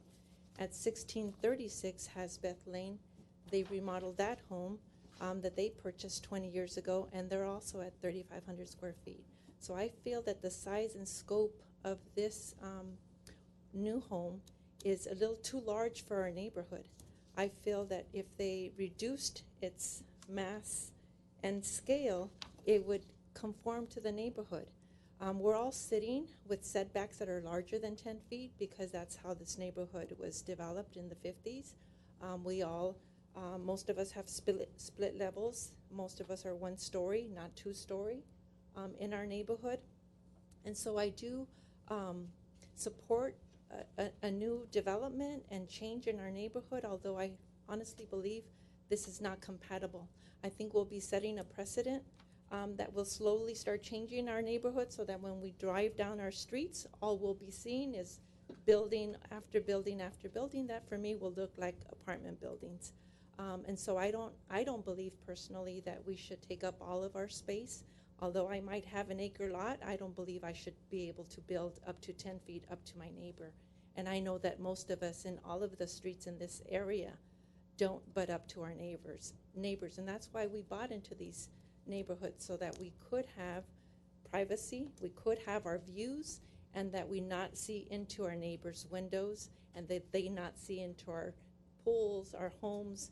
And so if we could just maybe, in my opinion, if we could reject this proposal as it is and maybe have some conditions so that it'd be a little more compatible to the neighborhood, I would support it. But at the point that it is now at 364 square feet, I think it's too massive for the neighborhood. I thank you very much, and I hope that you reject this project as it is now. Thank you. Thank you. Armen Kazanjian.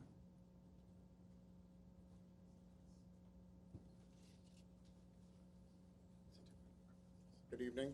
My name is Armin Kazanjian. I'm a resident of that street. I just want to express my support for the project. The applicant has done his due diligence, spoke to all the neighbors, and I think a lot of the neighbors have given him input, and he has made some adjustments to the project. So in that case, I just want to say I support the project. Thank you. Nareg Hordadi.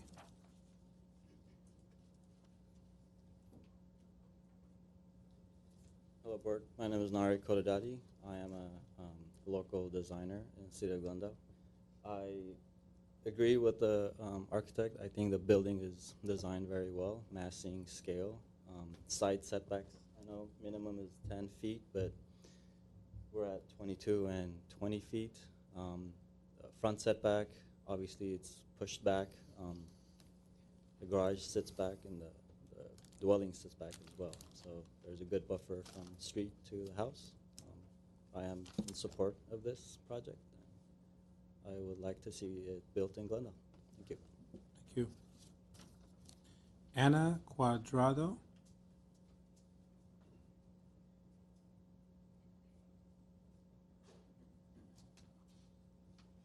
Good evening. My name is Ana Cuadrado, and I live at 119 Cumberland Road, very close to the project. I think the architect and the owner that have designed such a beautiful home must be very happy with it. However, I consider that that design would look very beautiful on a bluff in Malibu or a place like that, but not in that quiet street in Glendale. It's beautiful, but it's extremely large. It won't go. I think, for my opinion, the owner, unless he expects all those houses that are around to be converted in the near future, the house is going to be very awkward too. I think it's going to be really something that he's not going to be that proud of. That's all what I have to say. Thank you. Thank you. Next speaker, Armen Chobanyan. And then after that's going to be David Carrega. Hi, I'm Armin Chobanyan, and I'm in support of the project. Thank you, sir.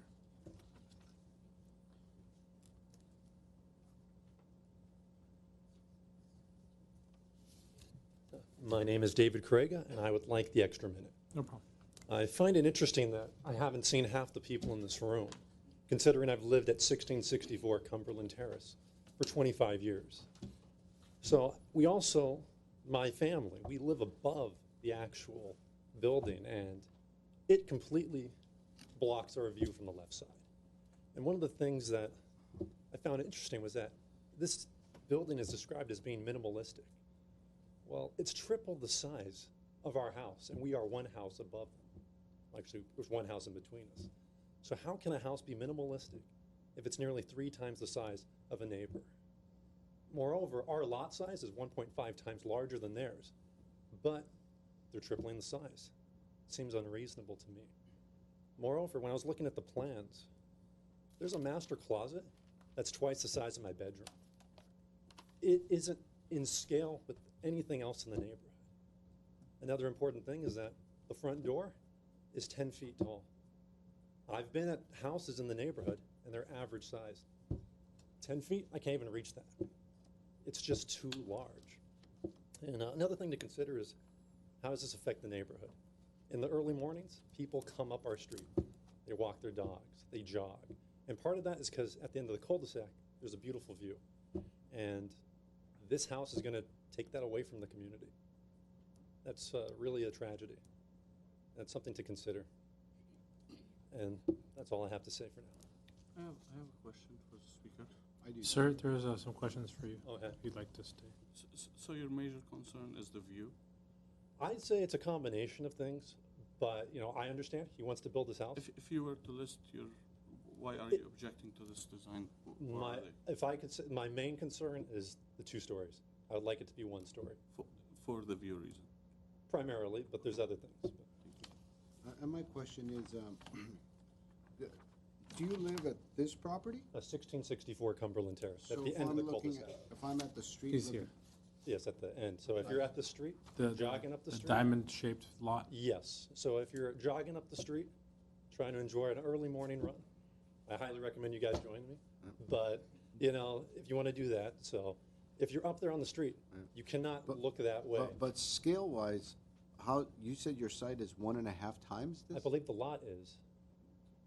Well, do you own the property next to it as well? Do you own this property as well? That's 1664 Cumberland. Oh, okay, that makes sense. Okay, thank you. I have no more questions for the speaker. Thank you. I have one, since now you clarified your angle of trajectory. Yes.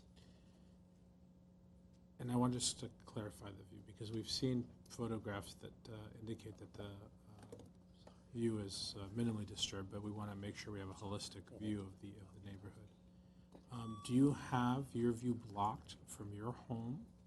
I mean, first of all, there is no view ordinance in Glendale. No, Let me I preface understand. that. It's still a And- consideration. But it's a consideration from the perspective of the effect of the neighborhood and the context that the building stands in. Is your view affected from your home? Yes.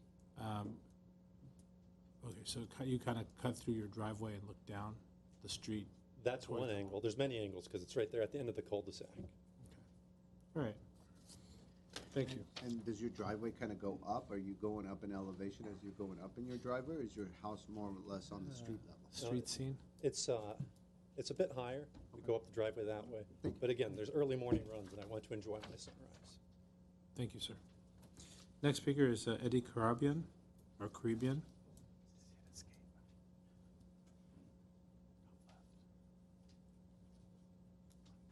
Good evening. My name is Eddie Caribbean, and I'm for this project because I've lived in this city for 20 years, and the city keeps getting nicer and nicer, and I believe that this house will make our city nicer and give our property more value.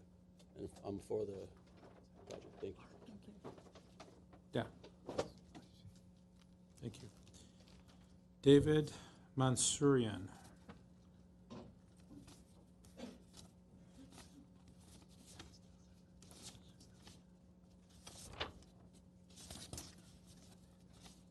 Good evening. My name is David Mansourian. I'm born and raised in the city of Glendale, and I'm for this project. I love this where this project would take our city. I'm for the project. Thank you. Thank you, sir. Robert Mansourian.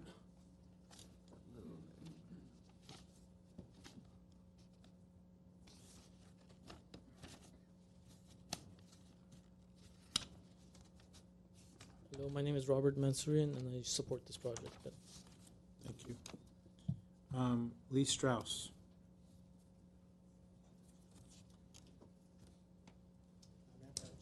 Sure. Would you like 3 minutes? Yes, Thank you. Thank you.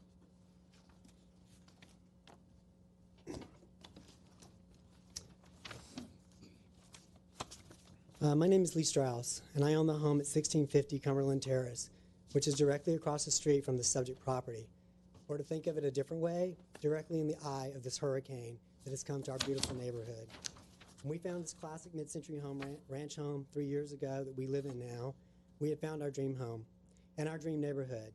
These tucked away cul-de-sacs of homes originally built in the 50s and early 60s personified the preservation of an era of our architectural history that is hard to find. Then along came this applicant, and our world has been turned upside down.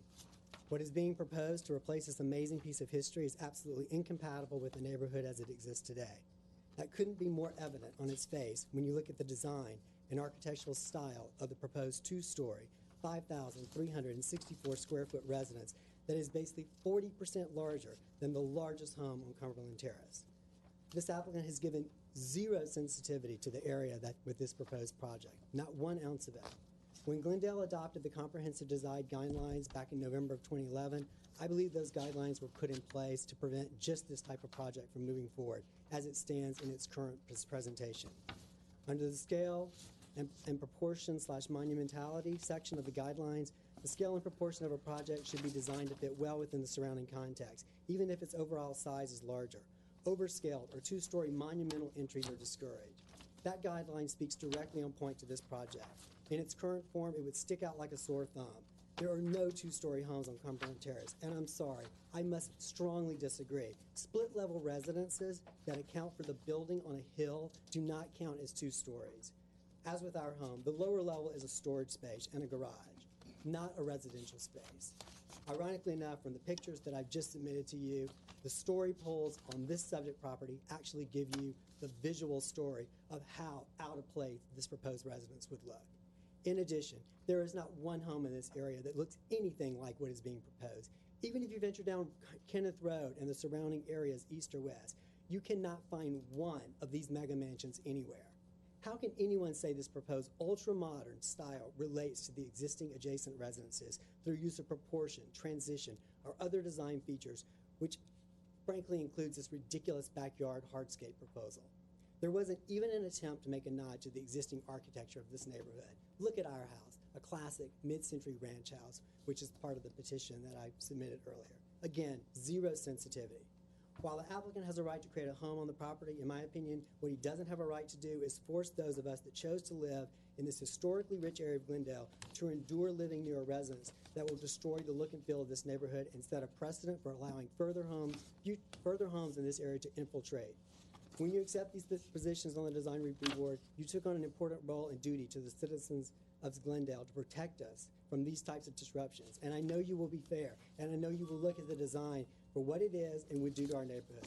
Just one more sentence. If allowed to move forward in its current form, the bans of this hurricane would be far-reaching. I urge you to deny this petition in its current form. Send it back for redesign as a single-story residence that will be sensitive to the streetscape and existing architecture of this neighborhood.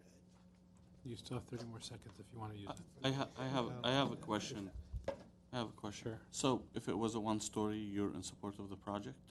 I would be in support of the project if it was 1 story and there was actually a nod to the mid-century architecture of the residences that are currently on Cumberland Terrace. And I gave in the petition that was part of the packet that I think you guys have pictures of every house that are on the street. Thank you. I have a couple questions. Yes. So you've given us some photos, and obviously this is not a professional photo survey, but a couple of these photos, I just want to get perspective as to where they were taken from. Okay. So this photograph here, was that taken from your home, your property, that's or the right street? From right at my driveway, which is about maybe 7 feet back. Okay, so this is from 7 feet from your home on your driveway. On my driveway.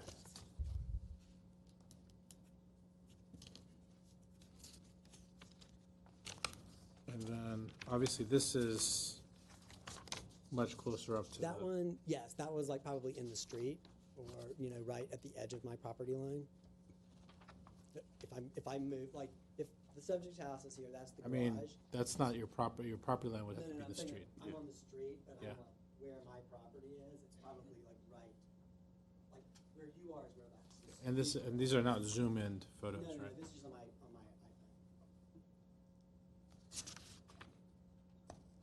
And then this picture is not from your home, correct? Yeah, that picture is actually from another person that will be speaking. That's right at the Your edge north of- neighbor? the north neighbor, right at in their property. All right, thank you. Sure. Thank you.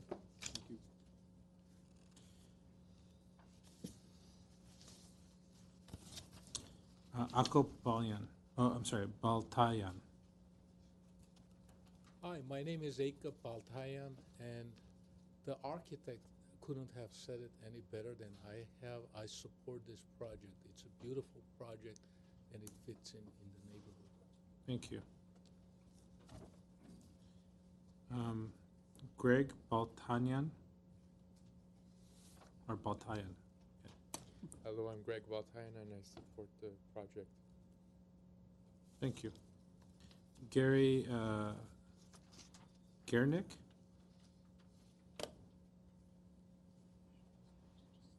I'd like my 3 minutes.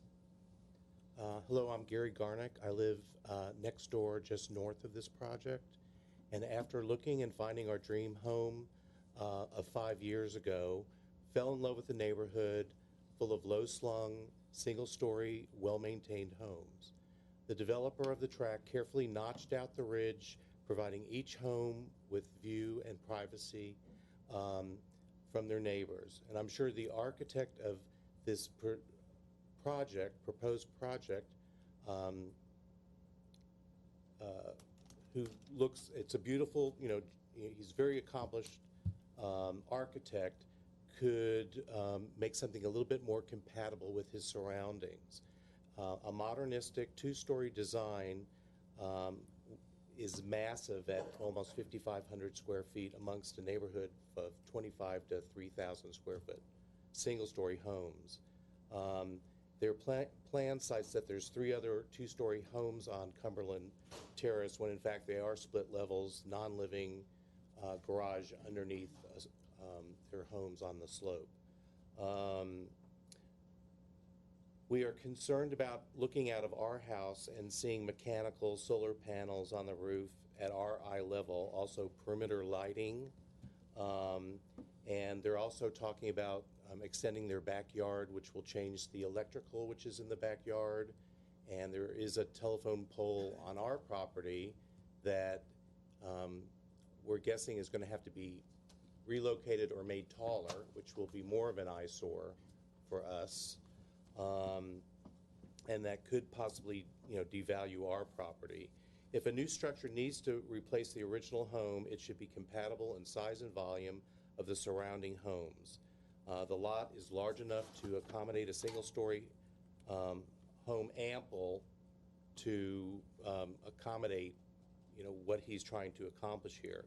We asked the Design Review Board to carefully consider this new design and its impact on our beautiful neighborhood. We ask that the sheer volume be reduced and preferably eliminate the second story, and we'd like this project to go back to redesign. Thank you, sir. Thank you. Do you have a question? Yes. Sir, do you live on, I realize, but besides going into the numbers, do you live on the upslope side or on the downslope side? Upslope, up that driveway. I see. So this is your house right here? Right next to the property? Yes. Thank you. What was that address again? 1660. Thank you.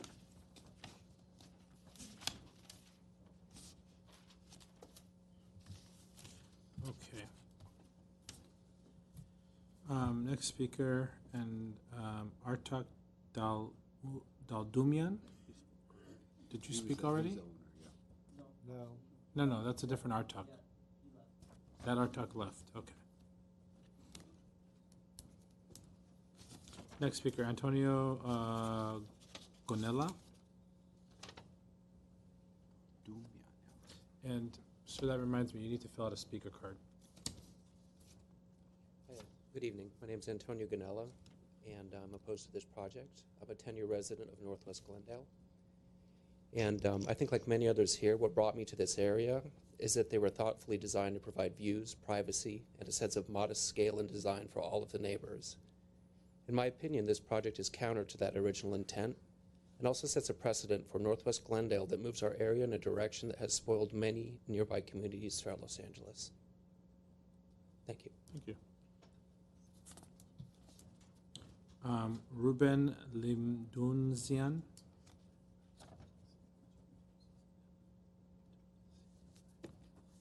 I messed that up. Go ahead. That's totally fine. It happens on a daily basis. Um, Well, good evening, ladies and gentlemen of the board. I am in support of this Name project. for the record, and also to correct my pronunciation. Ruben Lamonjian. Okay, thank you. And I am in support of this project. And the reason why I'm in support of this project is because I am myself a resident of Glendale. And adding these kind of projects, I mean, speaking of Americana, before Americana, I'm sure there was a lot of opposition to that as well.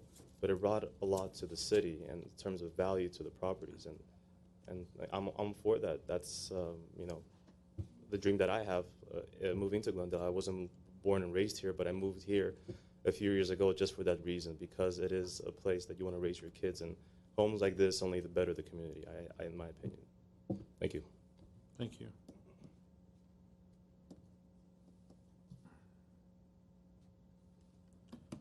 Luis Fillion.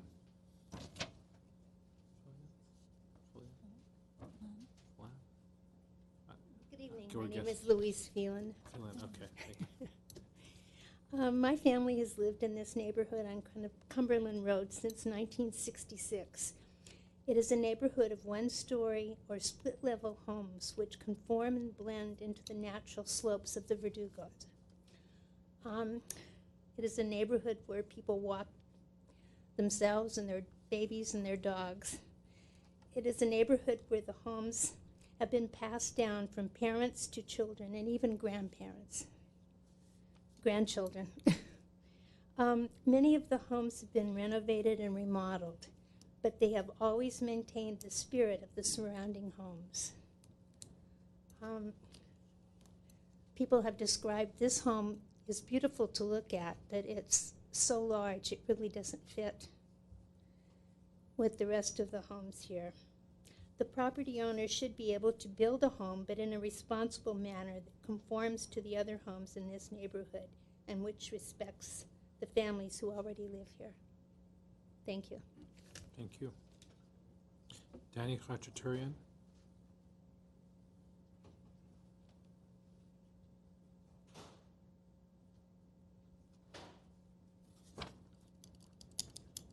Good evening, Chairman, board members, staff, and public, most importantly, the neighbors. I am in support of the project. I grew up in Glendale. My business is in Glendale. I got to meet the applicant a little over 10 years ago when he and his brother purchased a commercial building that had been vacant and decrepit for a couple of years. They improved that property, as they have done with much of Glendale, including right across the street, the beautiful historic building. To the neighbors, you're getting a wonderful family that will be a joy to live next to. The project itself is visionary. It's a change. Where I live in La Cañada, many mid-century homes are being purchased for very high prices. They're being raised, demolished, and brand new, very nice homes are being built. We welcome that change because it adds value and brings our neighborhood onto par with, we heard about Malibu and other great communities. Why can't Glendale be up there? A previous speaker mentioned all the controversy and uproar that involved the Americana development. The number one opponent was the Glendale Galleria, and today they're the number one beneficiary. Their rents are up, their vacancy is very low considering mall retail rates, and the quality of life for those of us who have businesses or live in downtown Glendale has improved a lot thanks to the Americana. So to the neighbors who are concerned, I ask you to give them a chance to welcome them to the community. I think you'll be very happy with the results. I agree with the staff report, the mass and scale, everything is code compliant. Thank you. Last time, Mr. Khachaturian, state your name for the record because I don't think you did it at the very beginning. Sorry. Dan Khachaturian. Thank you. Sue Mondit.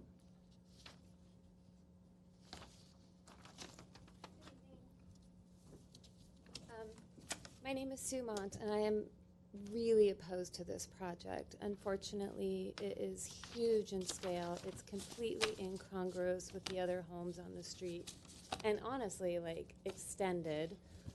A two-story home of this size and this scale on this street in this neighborhood it's incompatible. I mean, there's no way to look at this design and see it fitting in. I mean, it's change, yeah. I'll give the people that are for it, yeah, it's change. It's change, but it's whether you want that change, you know? And there's so many people here that have homes that bought their dream home, and this isn't their dream. And everyone has to have their own dream. I agree with that. But I think that this dream house should be on a different dream lot. It's just not compatible. It doesn't work. And it's going to cause too many problems. And it's too big.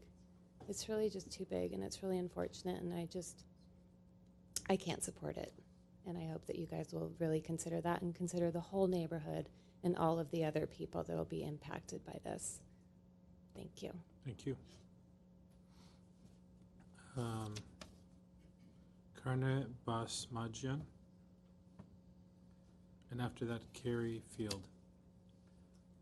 Good evening. My name is Karen Basmajian, and I'm in support of this project. I think it brings up the value of the neighborhood, and I think the applicant, as long as they are in compliance with all the codes and all the regulations, they should be allowed to build a house, their dream house, and allow the neighbors enjoy the value of the property going up.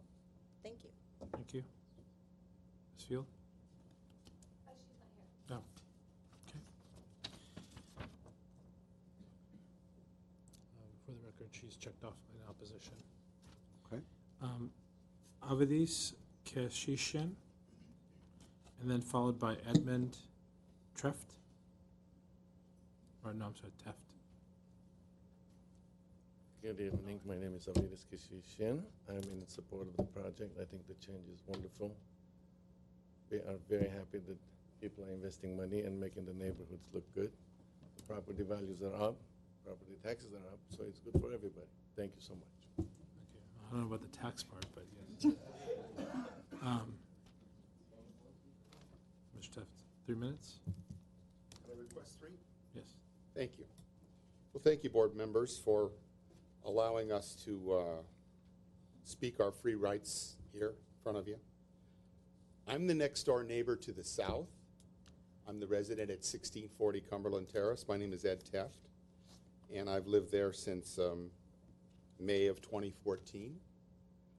So I have lot 15. If you see in the handout that the staff report, I'm on lot 15. And I appreciate the fact that the side yard setback, it was on the other slide, the side yard setback is more than is required. Unfortunately, it's a 45-degree angle, and if it was measured from the base of the pad to that distance, it would be much more consequential, but then that would shrink the house, which is really what we need to get considered here.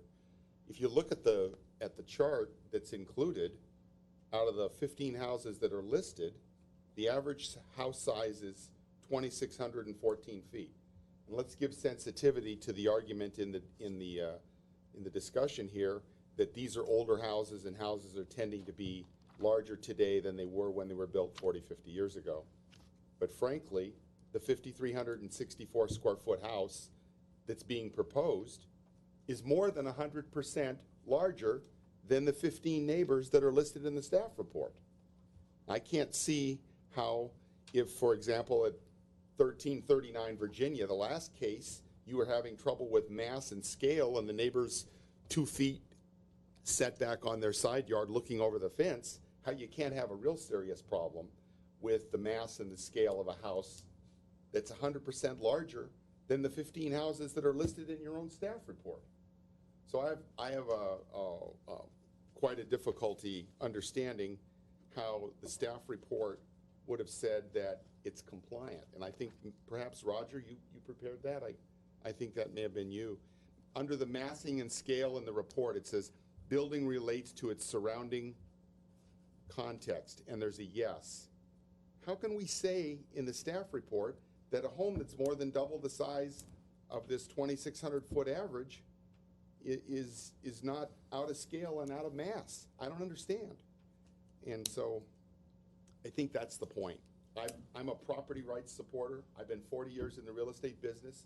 I started my career, God bless him, working for Ray Dilbeck and Bob Stevenson, who's still with us. And I'm especially fond of people having property rights, but I think that we have here an over-improvement that's being proposed. So I implore the board to recognize that you can turn down the proponent and you can have him come back with a place that's scaled down, that's more sensitive to the fact that it shouldn't be 100% in excess of the 15 average neighbors. Thank you. Thank you. Any questions? No? Okay. Thank you, sir. Robert Carrega? I would like to request my 3 minutes. Sure. Hello, my name is Robert Carrega. I live at 1664 Cumberland Terrace. That is the property that's adjacent to the current proposed development. I oppose the development because it's too massive, it's 2 stories, and it's inconsistent with the current landscape. I'm going to read the R1R development standards, and this is for the Hillside Development Review Policy that should be consistent with everything that is on our lot. And it says development shall be compatible with the surrounding neighborhood in terms of size, scale, bulk, mass, and roof line orientation. The proposed property does not conform to that. It is 2 times as big as the average house, and it is, because the average house is 2,400 square feet, the proposed one is 5,400 square feet, and that is twice as big as the average. And it is currently around 3 times as big as our house, and our lot is 1.5 times bigger. The proposed property is a 10-foot door. I don't understand why I don't see any other properties that have a 10-foot door on our street. And also the walk-in closet is bigger than the average room size. I also oppose the 2 stories because no other houses on the block have 2 stories. I mean, there are split levels, but that's all on the other side of the block, and those conform to the landscape of the hillside. And also I oppose it because it opens up Pandora's box and it sets a precedent. The current proposed property would actually also have a visual impact, and it blocks our view, and I oppose it. So I oppose it because it's an outlier both in size, 2-story layout, and style. Thank you. Thank you. Martin Avedisian, followed by Raul Carrera.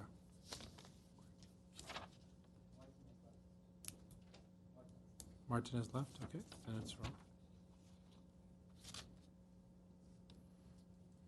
I wonder if I can have the extra minute. Sure. Thank you. Good evening, Mr. Chairman and board members. My name is Raul Carrega. I live 2 houses from the proposed development.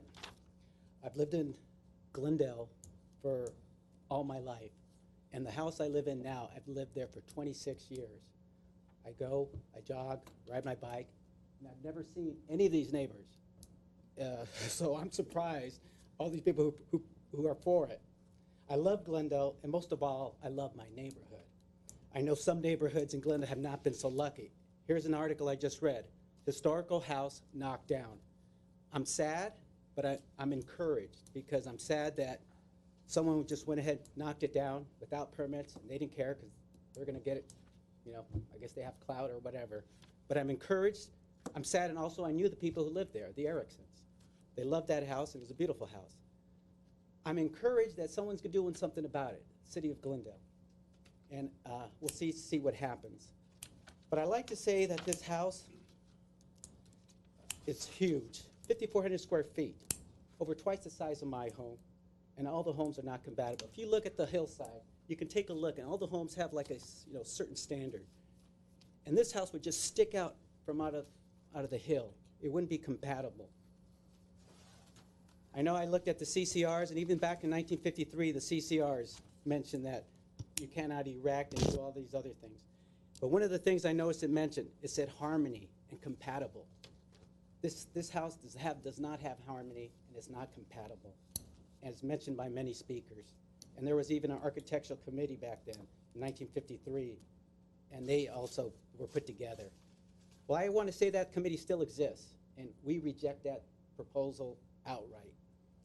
Harmony, there is no harmony, and it's evident by the pictures. I'd like to show you some pictures where they mentioned that it doesn't obstruct the view. This obstructs the view, and the picture's there, and I'm thankful for the flags that are there, because the flags clearly show the obstruction of the view. So for someone to say, oh no, and not only from our house, but my neighbor's house, Robert, Gary's house, and from the public.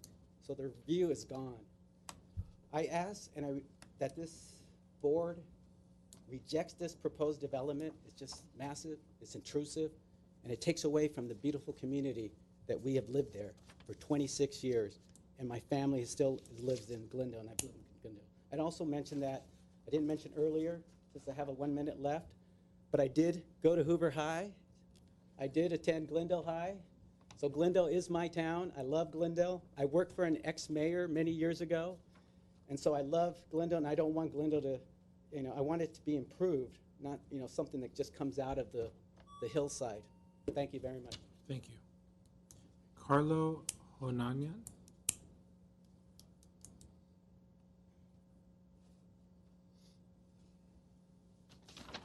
Hello, my name is Carlo Honanian, and I live on Cumberland Terrace. I support the project. I think it's a beautiful design. I know it's a little bit bigger than the other houses, are a lot bigger, but I think we can all agree that this neighborhood, this street, is one of the nicer, more exclusive neighborhoods in Glendale. And what a better spot than to have a house like this. Thank you. Thank you. Last speaker card that I have is for Steve. I cannot see your last name, I'm sorry. It starts with an H.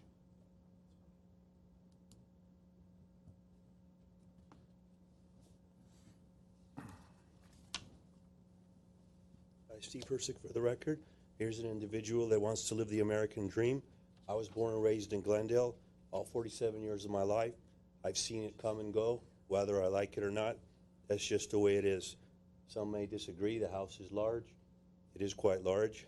But one thing we can all agree upon, that will be an enhancement to the area and will also make the property values increase as well. And in the end, everybody will be a happy camper, at least on that particular event. Thank you. I believe I saw your card earlier, but I misplaced it somewhere. So come on up. Yeah, I did see it somewhere, but it might have been stuck to one of the other cards. 3 minutes, please, Sure. if I may. Thank you very much. State your name for the record. My name is Philip Keller. I'm with the Northwest Glendale Homeowners Association. I'll be speaking quick. I got a lot of ground to cover. We've got great concerns with this proposed project before you. I have to say, when I first read the report on this project, I was very surprised. I was dismayed to see that it would be determined that this project would even remotely meet the majority of required massing and scale criteria. Specifically, relates to surroundings, relates to existing topography, scale, and proportion.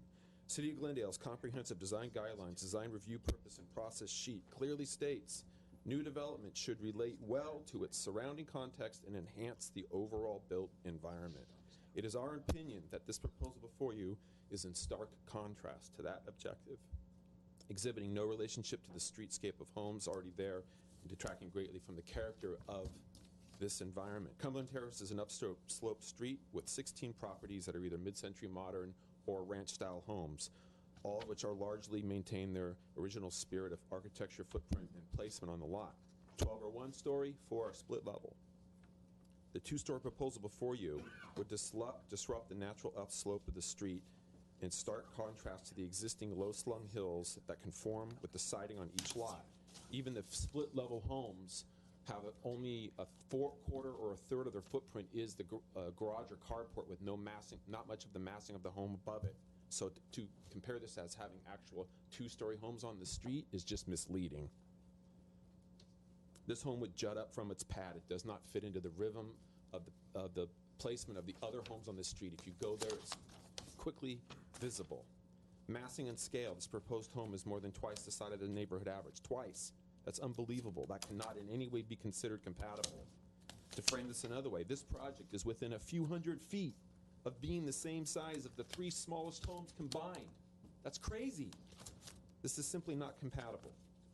The applicant may say, hey, we're below 30% FAR, we're at 19, we're not too big. The problem with that is the other homes have a 15% FAR, with a hallmark of that being small lot coverage and big setbacks and naturalistic flow. This proposal is in contradiction to that. The neighbors only want a reasonable proposal. They want this homeowner to have something new but be reasonable. This is not reasonable in the way its current design proposal is. Northwest Glendale Homeowners Association has always encouraged and supported well-designed residential remodels and new construction projects, and we support the applicant's pursuit to build his dream home. However, we strongly feel it should be done in a manner that takes into account how the design will impact its neighbors and is more responsible to the spirit of the prevailing architectural integrity, massing, placement, and topography of the street. We respectfully request that this project be returned for a complete redesign and urge the applicant to refine their proposal. I have no doubt the talented architect will be able to satisfy the client's desires while presenting a new project that is truly compatible with the neighborhood. Thank you for your consideration. Sir, I have one Yes, question. sir. Would a one-story project with a similar design be something that you would be in support of? I would definitely be in support, our organization would be in support of a one-story layout as opposed to two. The design, I would like to see more design cues go towards, I think this house could still be modernist, but can have cues of mid-century modern in the elements of the massing, the breakup, and the way that the shapes are considered in the front, and still give the client a modern style home without being ultra-modernist. So I would say yes on one story, and I will hold off on the design versus just chop a floor off and push the mass back and keep the same frontage on the facade for the design element on the front lower part. I would say I want a middle ground on that. Thank you. Thank you very much. Is there anyone else in the audience who's not spoken who would like to speak other than the applicant? Okay. So, Mr. Marcosi, you have 5-minute rebuttal. Is it 5 minutes? 2. 2-minute rebuttal period. Could we do this jointly? Sure. Again, my name is Sako Marcusi, project architect. Just like a quick recap that one of the audience mentioned that I mentioned minimalistic. What I meant was, I guess I said the design is minimalistic, not the size. I wasn't talking about the size of the house. You know, if this house were on any other one of the lots on this street, I wouldn't have put a 2-story, but this is a very unique site. This is the only lot that has an elevation difference of almost 28 feet from the upper neighbor. These lots are all terraced, anywhere an average of 10 to 15 feet from each lot as you go up the hill. This lot specifically is cut in such a way that has a large, high embankment at north side, which measures almost 28 feet. And for that reason, I felt that I could put a 2-story house without disturbing the rhythm that is on the street. So, okay? Okay. I would like to reiterate. I still need your speaker card, sir, and I need you to state your name for the record. I provided the card, an Artact of Latin. Thank you. I have the speaker card. So, per definition, City of Glendale, 2-story, even if there is a garage on the first level without any living space, it is considered 2-story. So I want to put that on record. Also, there are over 5,000 square foot homes within 1,000 feet from my house in the surrounding area. And I know I keep on hearing neighborhood. It's not the neighborhood. I understand that it's collectively, but it's not based on one street. Everybody that came up has spoken based on one street. So there are several homes in the area. And also the house is not visible from Cumberland Road, Cumberland Terrace. So the only way it's visible is from mid-block of Cumberland Terrace. And literally there's about 10 homes that actually can see the house in question. Also, the gentleman came up on 1664. Their property is not physically, it's physically impossible to see my house from their street. And All right. Your time is done. I want to show the view. You can drop that off, and please no cross communication. I have some questions for the architect. Sure. Come back. Mr. Marcos, will you step up, please? Did you guys ever consider lowering this pad a little bit? I mean, losing the space here and just lowering this thing a couple more feet? Well, I mean, you know, I am using the existing pad elevations. No, we know that. But did you guys look at that as You an mean option? to sink the house itself? A little bit, yeah. Just that area you see where you're creating. The I mean, crawl space? Yeah. Just to the level of the crawl space here. Well, that means to, I mean, you know, you would encounter a lot of issues with water penetration. You know, if we sink, the other way is to actually cut the pad, if that's what you're suggesting. I'm not, is that what you're No. suggesting? No, just to sink the house. Yeah. No, I haven't done that, you know, but, you know, I've gone through several iterations before coming to this design. Okay. And that crawl space is It's purely mechanical. purely mechanical? Because we have. Less than 6 feet. Yes, we have, and then that's for the mechanical, and then the reason we raise the floor is to be able to run our ducts and such for the. And that's not contributing to the square footage? No, it's not. It's less than 6 feet in height. Okay. On that crawl space, if I may, how much excavation are you doing for that crawl space, and is it not notated? It's probably with the mechanical area itself. It's probably less than 100 cubic yards. I haven't And done is the that being exported, or is that being? No, that'd be taken out. Needs to be updated as a condition. Okay, and then I had a couple of questions, if no one else has questions, but if you do, please go ahead. Shwani, do you have questions? Yes. Insofar as one of the considerations that staff has brought forward in regards to the terraces, yes, and more specifically to kind of the terraces along the street in the front, have you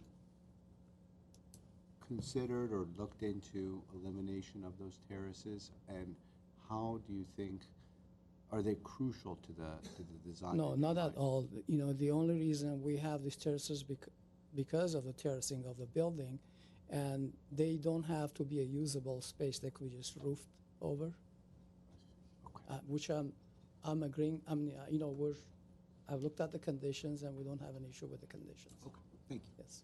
Okay, I have a couple of quick questions. One of the speakers mentioned a telephone pole in the back. Are you in your plans for the hardscaping and reworking of the backyard, planning any relocation of utility poles? Well, actually, we've had several discussions about that, and at one time, I'm not sure if it's still my client is pursuing, but he was getting some estimates from the city to if they could underground those wires. Yeah, go Actually, ahead. I would like to mention the current condition of the poles is not to code, and that telephone line that exists is literally a foot above our grade, and therefore the city is looking into rerouting that line because it has to be 8 feet above the floor level. So that was the intention. Regardless if this house is built or not, that condition must be rectified. Okay, so the telephone pole telephone pole have like a transformer on it? Well, it's basically a pole here and a pole here. Yeah, does it have a transformer on it? Yes or So, no? then Do you know the what one- transformer is? Yes, Yeah. on my neighbor's side it does. Okay. Any other questions for applicant? Okay, I have one for the owner. Oh, sure. Okay.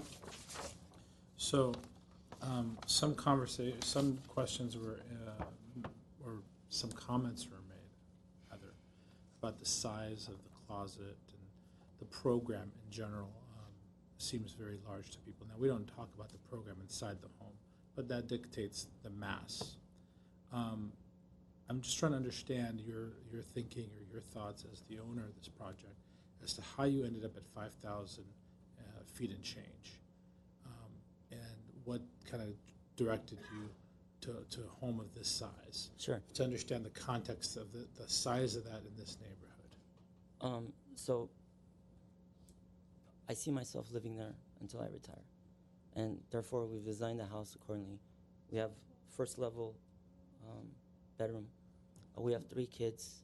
We have our parents going to be living with us as well, so we're going to be a family of about 7. and each kid would have a bedroom.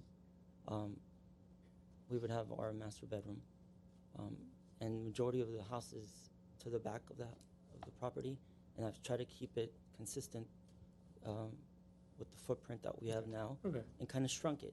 So mainly family size is dictating the size? Correct. Okay, thank you very much. Any other questions? No. Okay. I'm going to go ahead and close the public comment hearing in this and initiate deliberations. Any volunteers? Sure, I could go first.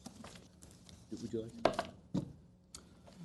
Well, we appreciate everyone coming out, speaking their mind, and sticking around until the end. It's 7:40, and we do appreciate everyone's efforts.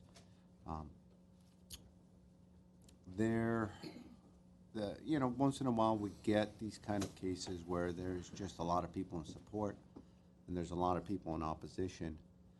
And what we try to do is to really put aside how many people are coming out in support and how many people are coming out against.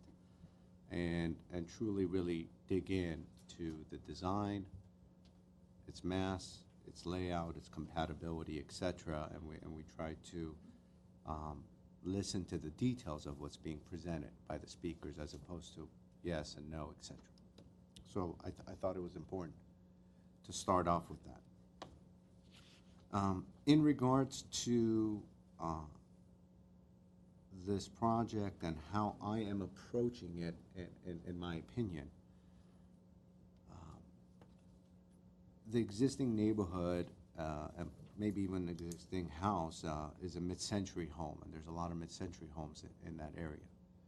And that was somewhat prevalent in the 50s.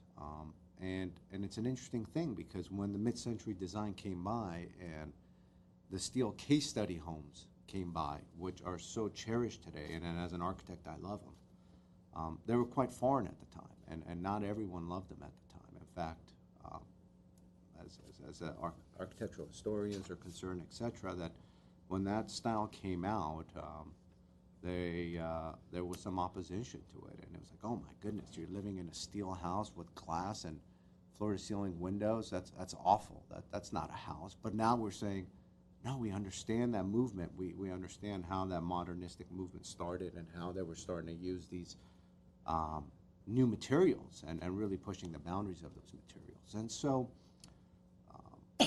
and that was 60 years ago, and now here we are today. And we have modern designs that are presented to us. We have some ultra-modern homes that are presented to us at times, and then this board just does not like it. It says, no, it's not true to itself. It's not designed correctly. It's not laid out correctly. The materials are not detailed correctly. The way the materials come together is not detailed correctly. And there's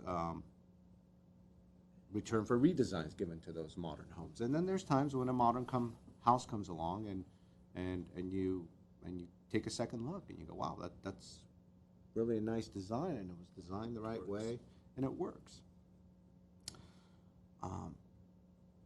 And I think that was important to lay out as well.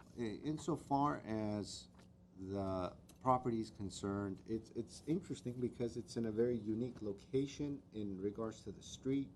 As the architect pointed out, you have a 28-foot grade difference between the property next door and this property, but also there's this very steep part of the hill that allows you to kind of push your mass of the building against it, because as you might imagine, if this is the top of the property and if the slope between them gets smaller and smaller, then the house pops up more and more.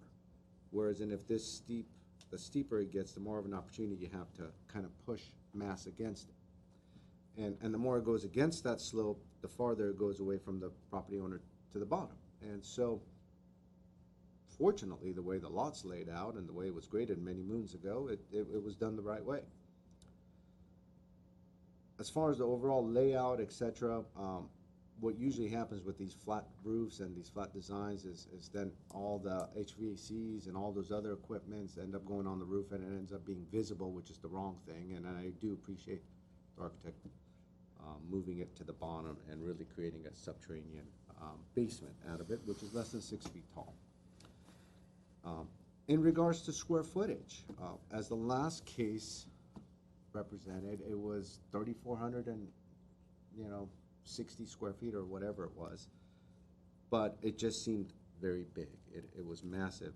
And staff, I think, had some 9 conditions and 4 considerations, which was a lot. That was a lot of conditions. In this case, staff has less conditions, much less, 2 conditions and 2 considerations. And so that was kind of an overall approach as far as how the context is associated with the property and how I look at modern designs, whether good or bad. In regards to this specific design as presented to us, I do like the modern architecture. I do like the use of the materials. And I do like the way it's situated on the property. I do think that some of the mass could be reduced, as Mr. Bellion recommended, by lowering the pad a couple of feet. I do think that the terraces in the front add to that monumentality. However, I think it's well designed, and when you think of the applicant and you think about the 3 children and the larger extended family of 7 people, it requires a larger home. And so overall, I do support this project and this design as situated, and I would add those conditions as I brought forward. Mr. Bellion? I think I'm gonna start where Mr. Simonian ended, and by discussing a previous case, and the case is the one we had last week. The design review board last week, it was the one on 1248 Corona Drive, the lot that was a modern narrow lot with, it was a beautiful modern design, and all the board members told the architect, you did a phenomenal job, this is an amazing layout. And it was like 2,000 square feet or something like that, but we said, for this lot, it's the wrong design. We couldn't approve that. It was like 2,500, probably less than 2,500.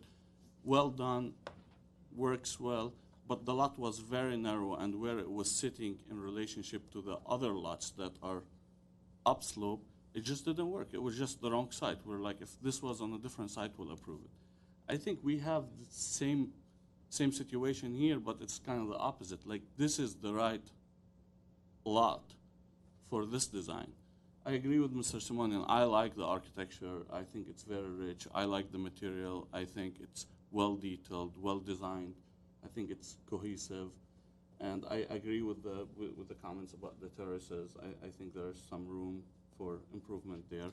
But I mean, overall, for a large family, and we never talk about, we try not to talk square footage, because we deny houses that are 2,000 square feet because they look bulky and massy, and sometimes we approve projects that are bigger than 5,000 square feet because they're well done, and this is one of those well done designs. The way the lot, and I've heard the neighbors, some neighbors, their main concern was view. I mean, we can't deny a project because it's blocking view. We don't have that ordinance in Glendale. Other neighbors, I think I heard it from multiple people that, oh yeah, it's affecting me, but while I'm jogging.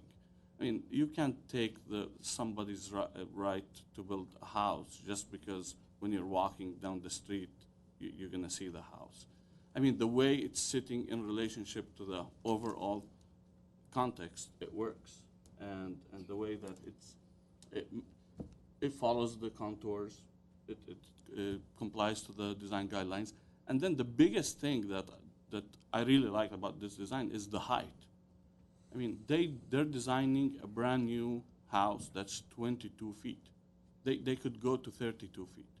They're doing it at 22 feet. So I think that's a big consideration from the architect and the owner by putting their hand forward and respecting the neighbors. And I think for me that was one of the main. I mean, the second story, I think they have a height of 8 feet.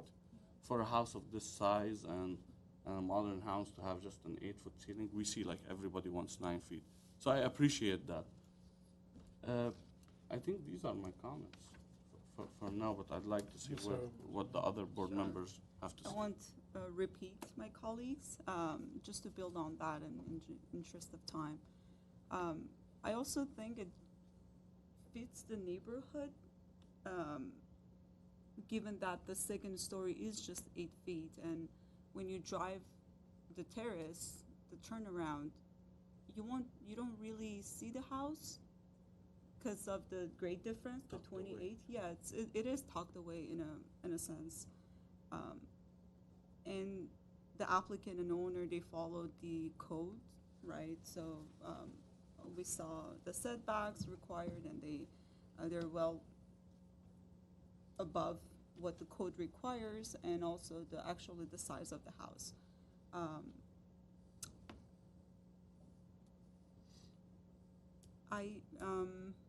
I'm not sure about the size and the massing. Again, it fits well, but if we can discuss some conditions that may decrease the size that the applicant agrees with, I think I'll be in support of that. But just getting rid of the second story, given that there are 2-story houses in that block, I don't think that's an There's issue. no precedence. Right. So, okay, thank you.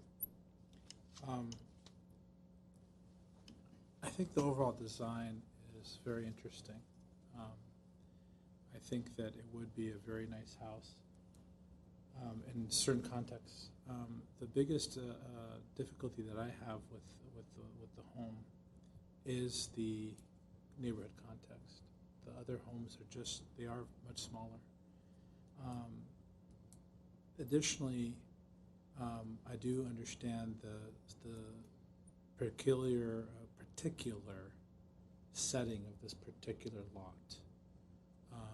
I have previously lived in a home that has this terraced lot style, and there are advantages with having the higher berms. And for the record, I don't think that this house could get built on a lot of the other lots on the street because of the fact that the other homes are not in the same framework. This lot is a little different. I do have an overall concern about the mass. I also have a concern about Mr. Bellion's suggestion that the pad be reduced, because that's going to create excavation, that's going to create trucks, that's going to create a lot of additional construction time and also inconvenience. For a neighborhood that is based off of a smaller street at the top of a hill, I think that is a additional burden that we're putting on the project, and the net effect of it is going to be very minimal, right? And I don't think it's going to address mass and scale so much because the existing site conditions are such that mass and scale are addressed from the sides, and that overall reduction is really going to just reduce it from that same visual area that you were talking about, seeing from middle of the block. I do think that there can be some give on the first floor. You do have a 12-foot. There's a little bit there that I think can be played with from a massing perspective. The terrace condition, which I think is an interesting condition, to maybe limit the access of those from a privacy condition would be interesting. However, that consideration was not brought up. I don't think a single one of the neighbors, if I could be wrong on this, correct me if I am, came up and said, I'm going to lose privacy as a result of those terraces. So I don't think the terraces, making them non-accessible, is something that adds to the conversation here. I do think that maybe working on reworking some of those terraces might help with massing. But I do share the kind of consensus that this house is just a little too big. Greatly done, great location if you're gonna try to build something this size, but a little too big. And Mr. Chachin, just to clarify, I wasn't saying do it. I was just asking the architect if they explored that option. Sure, and I understand. So those are my concerns.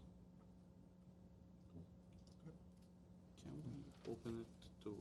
If you have a question, we can Yeah. definitely open it. Can Mr. we ask the owner and architect a couple of questions? Please come up. We're gonna reopen the public comment portion for questions. Actually, not open the public comment. We're putting it for questions. How do you guys feel about losing a foot on the first floor in terms of height instead of the 12 foot having an 11 feet? Considering it floor to floor, correct? Or is it? Yeah, like 11 feet. Floor to floor right now is 12. We can consider it. 11? Yeah. It's okay with you guys? Would that, you think that would reduce your entrance? Monumentality of your entrance? Well, it could be, I mean, right now, the door plank is 10 feet, it could be You reduced. can lower the door. It goes with the rhythm of the height, so if the first floor is reduced. Yeah, no, I then the understand. door You're gonna, will that's be- gonna be. It will affect. You're the gonna have floor the as well. Yeah. overall reduction there, Right. so we're pointing it out for Mhm. Yeah, whether we excavate the, do we have any more questions for? That was my question. Last question, is that a gate on the left side of the garage? Is that a gate entrance? There's a side yard and there's a gate, that's where we have between the garage and the retaining wall, is where our trash bins would be, so. Mechanical equipment, some of them. And some of the condensers. And one more question. I know I said Yeah. last question. In terms of just showing good faith to the neighbors, I mean, I know you have a big program due to the extended family. If there is any room to reduce the square footage by a little bit? Sure, we'll consider it too. Sure. And, Last, sorry. yeah, go ahead. when you're doing- No, go ahead. What is this feature here? Can I get Yes, closer? you can approach, please.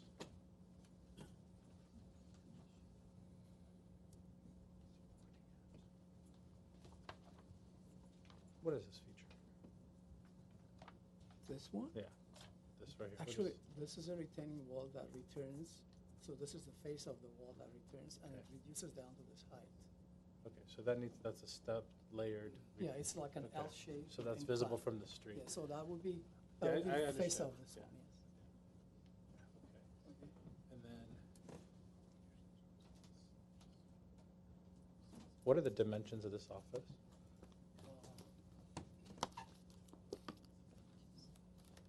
14 wide. Got it. Yeah, I got it. 14 by 14, 14 by 15. Okay, thank you. Thank you. These are the questions. I think they're I they're th- open to Yeah. reducing the size and they're Yeah, open to so, reducing- I think the condition here, if someone wants to review the any condition. questions from us? No, we're done, thank you. Thank you. Sorry, thank you. Okay. Do we have a reading of the conditions, please?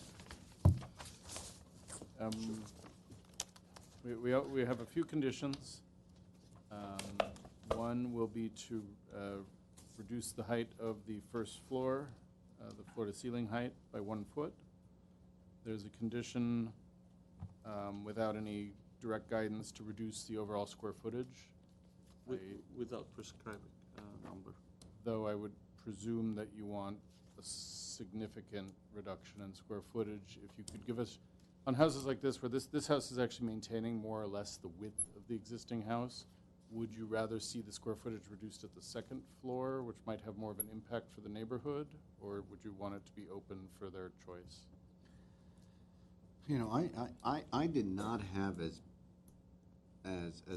many concerns over the second floor, but I do think that the mass of the house could be significantly revisited by redesigning and reworking some of those terraces, but not reducing the square footage as much.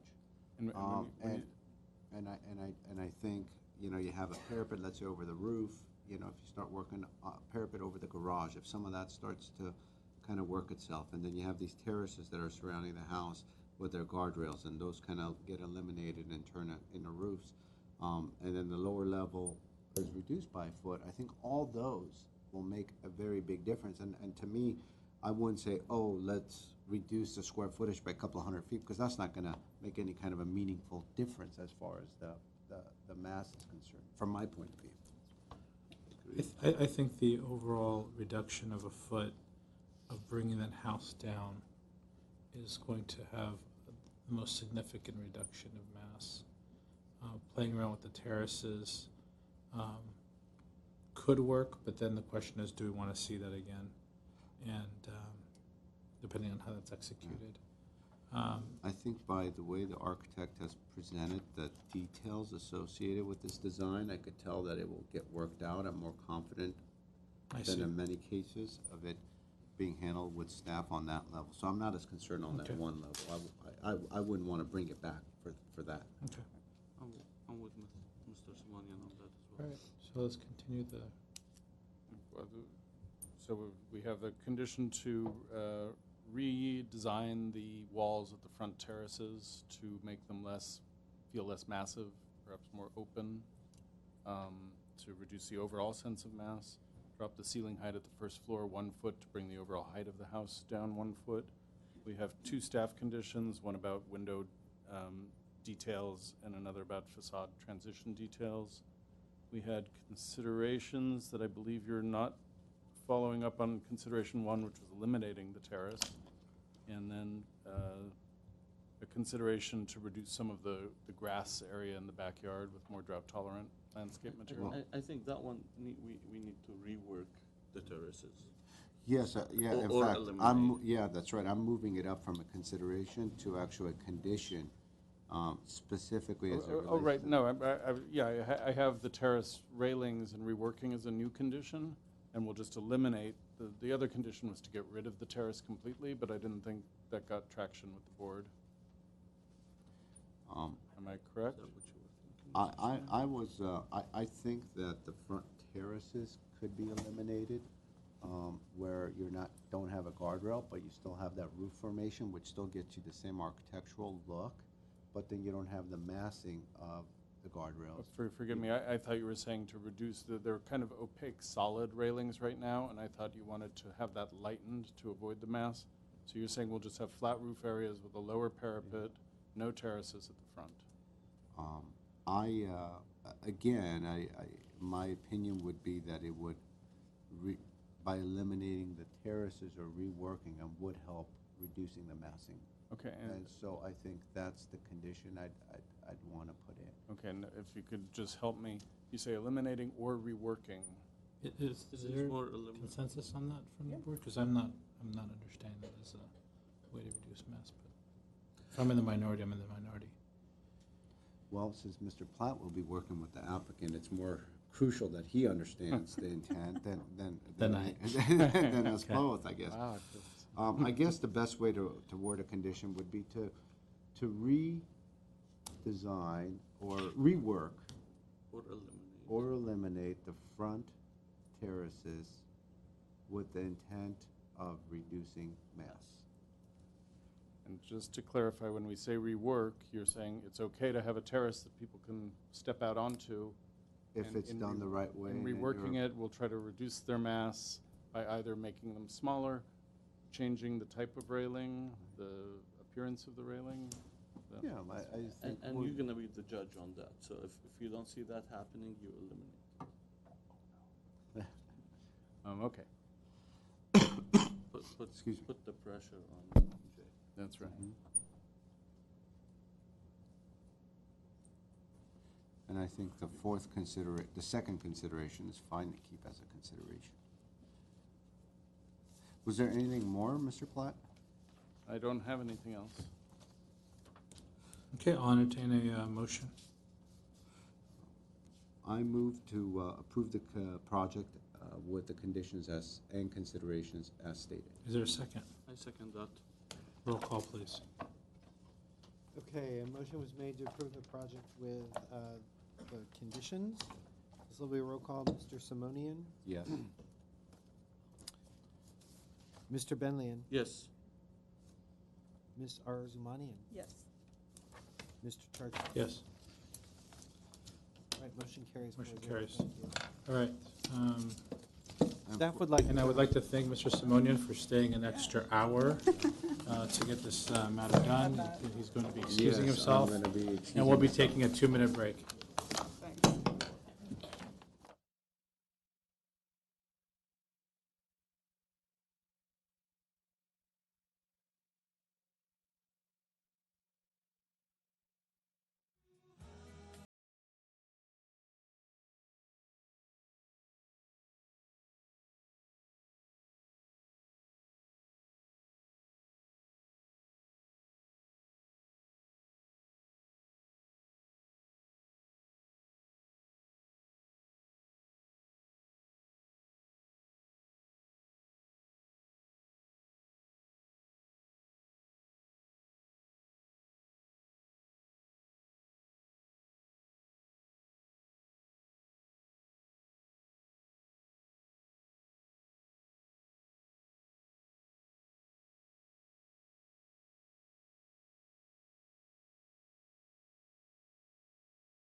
Right. Good evening again, Mr. Chair, members of the board. The final item this evening is case number PDR 1728888. It's a review of a proposal to construct a new two-story, 2,599 square foot single-family residence with an attached two-car garage located in the R1 zone with floor area ratio District 2. The project is located at 4206 Lowell Avenue. An existing 456 square foot single-family residence currently exists on the site, will remain and become an accessory dwelling unit. The site is 8,345 square feet. The neighborhood really is eclectic and contains a wide variety of lot and house sizes and houses with wide-ranging setbacks, and you'll notice that in the neighborhood comparison sheet. Staff believes that the site planning for the project is appropriate because front-loaded attached garages are typical in the surrounding neighborhood. Proposed permeable paving patterns and materials for the driveway and walkway they're consistent with the design of the proposed residence, and the site is designed in such a way as to give both the small existing house, which will become an ADU, as well as the proposed residence, a generous amount of outdoor living area. With regard to mass and scale of the residence, staff generally supports this component of the project. The side setbacks of the residence are varied, and roof form is simple with a modest pitch. However, staff does recommend that certain features of the residence be restudied for better proportionality. These features include the area between the top of the garage door and the peak of the roof of the garage, the front door, the head height of the windows, and particularly on the second floor and the living room window. And just stepping back a bit, the area between the top of the garage door and the peak of the roof, staff just believes that the distance in the rendering is more appropriate and looks better than actually what's on the elevation drawings. There appear to be a little bit of an inconsistency. So which one is the correct one? Well, we believe the rendering is more appropriate. Okay. Yeah, I don't know that there's a right one or wrong one. It looks like they are just inconsistent. Finally, design and detailing of the residence is appropriate in that the entryway is appropriately highlighted, and finished material are of high quality. As conditions of approval, staff recommends that the posts holding up the covered entry porch be beefed up in size, or additional posts be added, such that it looks like those posts structurally hold up the roof area. And then also the area between the garage door and the roof of the garage be clad in a siding rather than a stucco, so that it visually ties in with the second story of the residence. We did receive one or two concerns. They're in emails. They should be on your desk. That concludes my presentation, and if you have any questions, I'd be happy to answer. Okay, any questions for staff? Seeing none, I'm going to go ahead and open the public comment portion of the hearing. And I am going to apologize because I actually have one speaker card, but I believe there were some earlier speaker cards that may have gotten mixed in with the larger pile for the last project. So who's the applicant?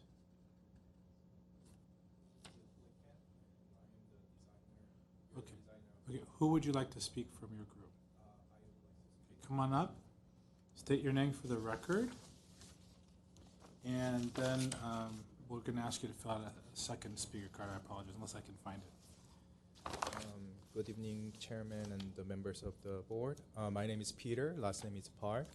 I am the designer of the project, and we did some research on the neighborhood, and we did the design flow with the neighborhood context, and mass volume and area is also very similar to the neighbors.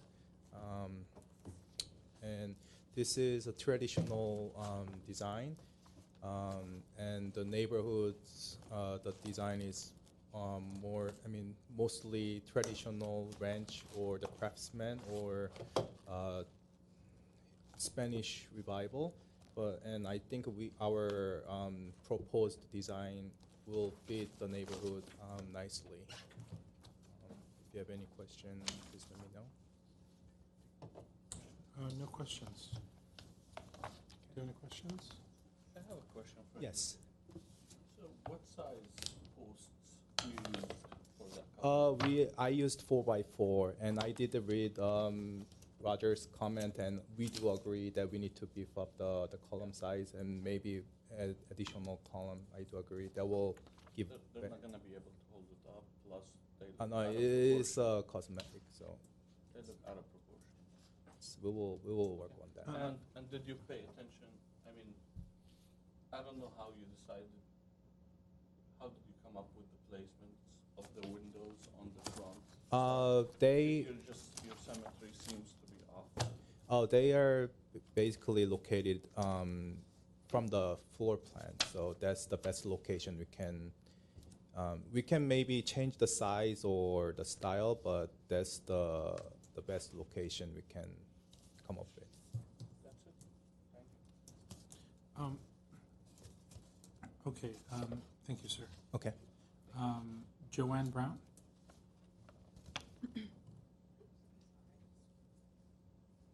Hello. Good evening. My name is Joanne Brown, and we live in the property adjacent to the lot on the north side. In the picture there, our property is, that's right there. That's it.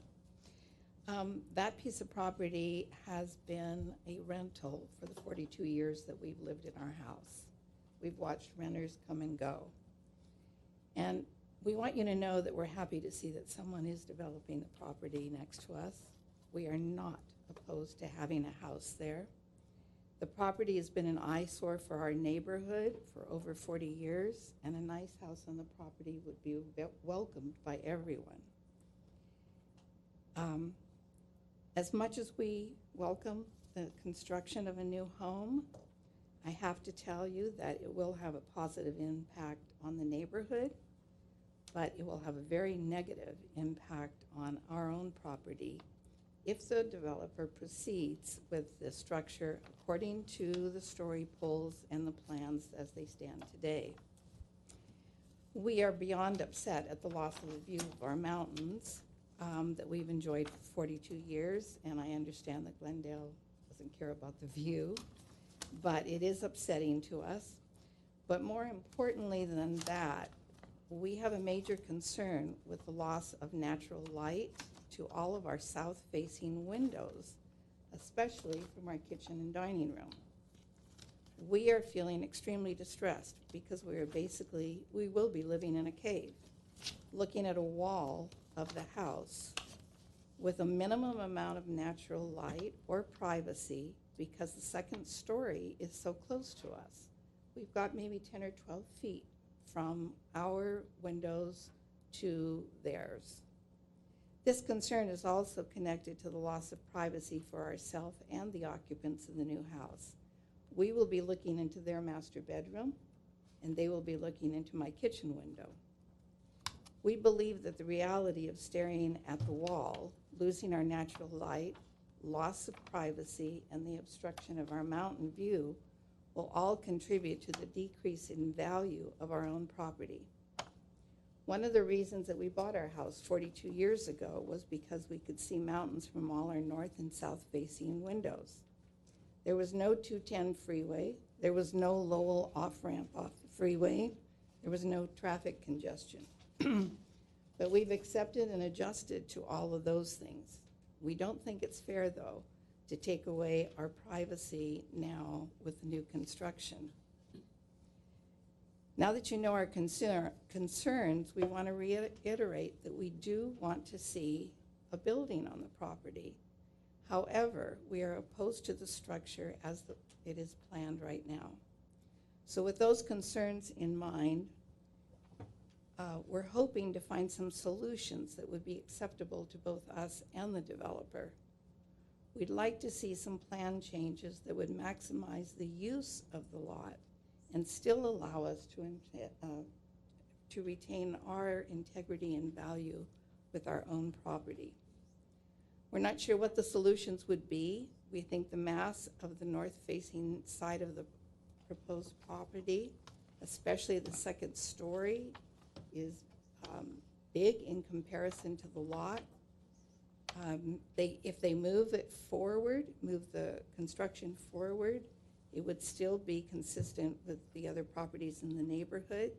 It's a very, very narrow lot, so the proximity to our own house is very close.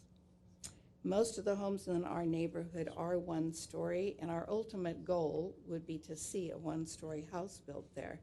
But we understand that that may not be the builder's objective. We're not trying to be unreasonable. We're asking the committee to please understand that we just like to negotiate with some of the design of the house and address our concerns. We plan on staying in our home, and we have enjoyed it for 42 years, and we're hoping that we will have a neighbor that will be compatible. Thank you. Ms. Ms. Brown, I have some questions. Yes.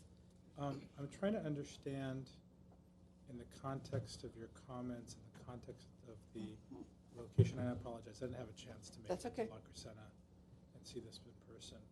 Are those windows basically a few inches from your roof line?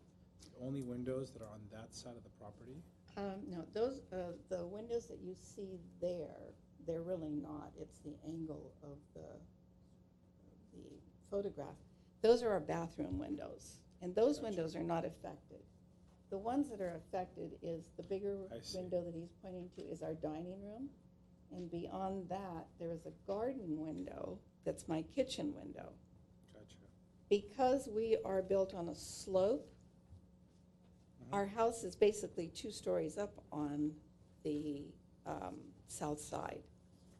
So we would be looking directly into their second story from all of the windows on the south side of our house. I'm not concerned about our bathroom windows because they are high, but I am concerned about the dining room and the kitchen looking directly right into their house. I understand.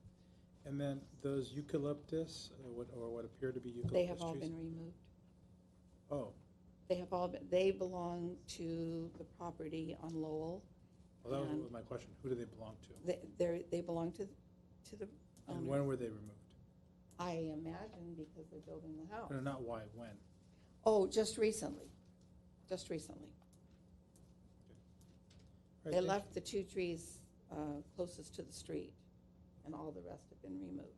Okay, thank you so much. I have a quick question to Roger. So the house. Are we done? Let's get a rebuttal first. Can we get? Sure. If you don't mind. Yeah. Rebuttal period. You can come up and have a 2-minute rebuttal if you want to address the lady's comments, and if there's any other speakers that would like to speak. I'm sorry. Are there, Mr. Brown? Did you want to speak, or? I spoke for both. Okay. Is there any other speakers that'd like to speak? You know, I would like to say what we're looking at is that upper left. State your name for the record, Mr. Larry Brown. Thank you. The upper left is what we'd be looking at from our dining room or kitchen window. That's the north-facing view. I think you're referring to this area? Yes, yes. Okay. And with that being set the way it is, we won't see any mountains. Gotcha. It's blocked. I understand Yeah, view. There's no view Right. ordinance. Okay. But there's 10 feet separating our house from theirs. I understand, sir. And because you spoke, I'm just going to add your name to this.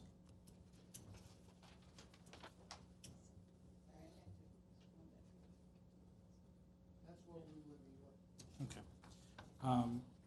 Do you have a 2-minute rebuttal, sir? You can come up and rebut any comments made. We do have this, yeah. That's the problem. Okay.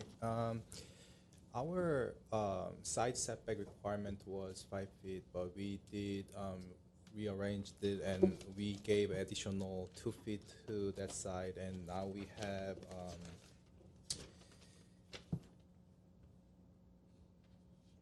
8 feet setback to the north side, and the second story is actually 2 feet moved backwards from the side setback line, so it is actually 10 feet away from the property line. And the neighbor's concern was the privacy, but when you look at the east north side of the space, that is actually a master bathroom, and the window height is actually higher than the eye level. So it's we are not, like looking at their home directly or any of that matter. But I mean, I'll ask you a question after you're done, sir. okay, and I believe their property pad is actually a couple feet higher than our property. So yeah. Okay. I have a question, sir. Okay. In this volume that's depicted here on the bay window, from the bay window of the neighbor's house, right? The Okay. bay kind of window probably above the sink, I'm assuming. They're looking at this volume here. You just stated that you don't have any, or you're not looking in, but that would be this volume here, correct? One above. Yeah. No, I'm sorry, yeah, yeah, the the north elevation. elevation, yeah, this one here. Well, they're almost Yes. identical, but, except for the door, but this is this volume here, right? Yes. So there is a window there. And what is that window? That is for the bedroom window. That's a bedroom window. Yes. Okay. All right, thank you. Okay. So this one here is this one here, right? The north side of the North side. bedroom. Oh, Bedroom window. so Yeah, this is that it. one right there. Okay. Okay. We already had your chance, sir. I'm going to go ahead and close the public comment portion of the hearing. Open it up for discussion and deliberation at this time, unless there's any questions for staff or speakers. No, I Seeing think none, it got okay. clarified. Sure. I have a couple of questions, Roger, just to refresh my memory here. The setback here, is it at setback or is it further back? The setback for an R1 zone for a new house is 6 feet interior. No, from the And- street. Oh, from the street, I'm sorry, from the street. Apologize. 6 feet. Yeah. Is that some new, is that some new maximization From the they haven't street, heard of? From the street, it's 25. And this is at 25?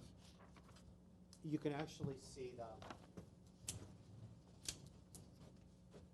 This is the setback line. Line, yeah. So there's the delineation, and that's 25 feet. Right. Basically, it's an extra foot maybe. It says 28. Well, it's, yeah, it's probably a couple feet, maybe 4.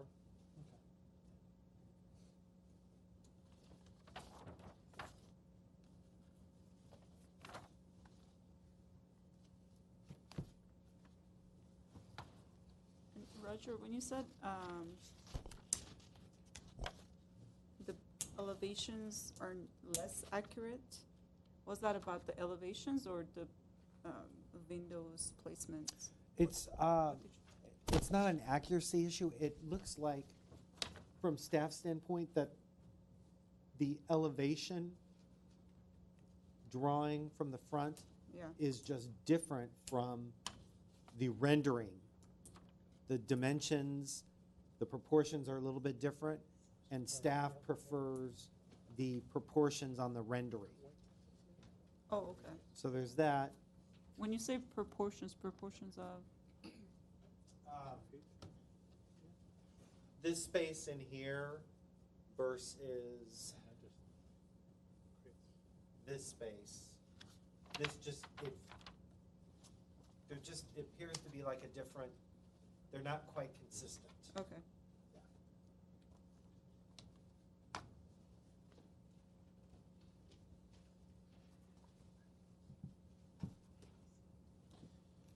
Okay.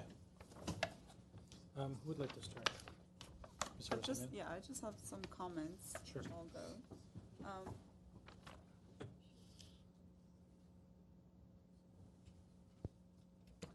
So the placement of windows in the elevation is sort of, I don't know if it's just me, looks different than the colored elevation ones. And I agree with Mr. Bellion, they look off.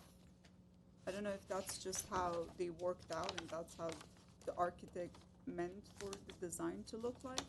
It's just, I don't know, I think the windows can be placed better in the design. So, do you see that, or is it? Yeah, so the elevations, it looks different than the colored elevation ones. So I think we're gonna need a condition that says that we need a window detail, That and placement detail. That was our, looking at the proportions, if you look at the garage in particular, at the bottom of the beams, you have the head of the garage door, but when you look at the drawings Right. that they offered, it looks like there's as much as a foot or more there. So we sense that there's something a little off with some of the proportions. Right. One other potential thing, it won't immediately, that might be able to help shape this and, bring this in. We could work with the applicant to try to pull this closer to the street. We could. We haven't started the deliberation part, so let's do the deliberations, and then we'll come to that, I think, naturally, just to keep the deliberations clean. And also, so are we deliberating? Yeah, you are, Oh. and it's your turn. All right, so the north late. elevation, I would like to see if we can lower the roof, the portion that is cut out, if that can be just level with the lower part. And that's gonna affect the massing of the second floor. So I would like us to sort of look into that. Is that an 8-foot, or is it a 9-foot second floor, or? Let's, On the elevation, let's, it looks from, it's from plate to plate, it's 9. Yeah. yeah, from plate to plate, it's 9. That's right.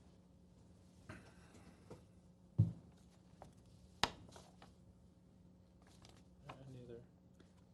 And that's it. I'm not sure how much that's gonna help with our neighbors' concerns, and it might not, but it just, having it leveled out, I think if we can consider that.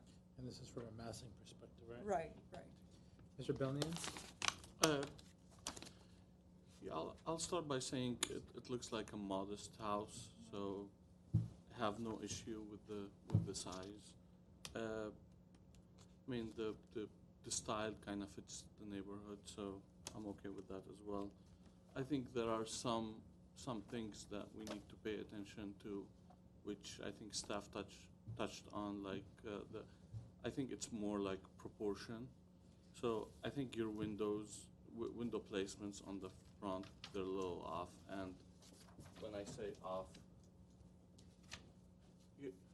when I look at this from a symmetry point of view, I see this as a volume. Like this is like popping out a little bit, and then you have like a window on the left, and then you have another volume here, and then you have two windows. It just for some reason it's not reading like. And I understand you're saying placement for based on the bedrooms, but if you look at the bedrooms, I think you have flexibility to kind of center this window or center this window. So you have options to rework the front elevation, because I think that's kind of like the most important one, because that's what people are gonna see. So you have room to improve this, fix this, go to bigger size, and then it should be fine in terms of proportion. Now, the second issue I think the neighbors bring up is this second bedroom. This is the part that's kind of like intruding to them. So based on the dimensions on the plan, your second floor is 10 feet from the property line. And I'm looking at the site plan, and it looks like their window, their kitchen area is about 5 feet from the property line. So we're talking about 15 feet. The distance between this area here and their area of concern where the kitchen is about 15 feet. So it's not very close, it's decent. But I think how we can help that further is I see you do that jog over here, which is 2 feet. I think we can easily bring that side back inside. That will give the neighbors, I think, another 2 feet. That makes it 17 feet away. That will allow some light and air, Well, this is not, to come in. So just to preface this, okay, there's no light and there's no air conditions in our code. So No, I understand. And I'm not saying condition. I'm saying just to respect. Just in respect and in consideration to the neighbors, you do that. You're not obligated to do it. So this is a This is more like a recommendation. The design guidelines do address access to light and air as a plus. from a design mass. Right. It allows the board to take into consideration light and air issues. But there's no light and air rights. There's no light and air rights. Well, I guess through setbacks, we give people light and air rights, but. Sure, but. Yeah, there's no specific part of the code. I mean, So- these are the main things I see Yeah. that we can address. If I may, I think that it's a modest home. And I think it's a well-designed, modest home. It has some value engineering components that are making it look off from the lumber sizing. The lumber sizing on this home should be a little larger. And I think not just on the posts, but I think lumber sizing should be revisited from a structural perspective, because those look like 2x4s on the rafters, and I think that's something that needs to be revisited. The problem with the lot is that it's a very narrow lot, and because it's a very narrow lot and you're plopping it in between there, and you also have this accessory dwelling unit that you have in the back. So what you've done is you've partitioned that off with a fence in your renderings, and so most likely there is going to continue to be tenants in the neighborhood, right? Or maybe an extended family, but you're going to have that separate area, separate access, separate lot, which is very commendable use of the lot. So I think it's a positive thing, and you've created this walkway for that accessory dwelling unit through the side gate, if I'm not mistaken, right? Which is also commendable. The problem that I have is exactly what Mr. Bellion indicated, which is this volume here, being that it is close and being that it is very visible, creates a sense of mass that is overpowering, okay? And that's the issue here. The sense of mass at that point is overpowering to the neighbor. So I think that the suggestion of taking that in is right on the money, and also, possibly considering bringing the building to the setback, the 25 feet, which would be bringing it over 2 feet, would really do two things. It would increase your yard space, because you're giving up half of your yard to your accessory dwelling unit, and it'll create an extra 2 feet of space. 2 feet of space in these conditions is a lot of space, and it'll have a positive outcome of taking a little bit less mass bringing the mass forward and having less mass on that back corner, which is the more sensitive corner for the neighborhood. And with those conditions, I would be in support of approving this project. So can we get a reading of the conditions unless there's any other comments?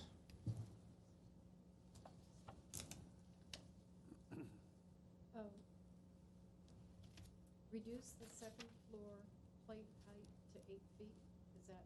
I don't still- think there was consensus on that. Okay.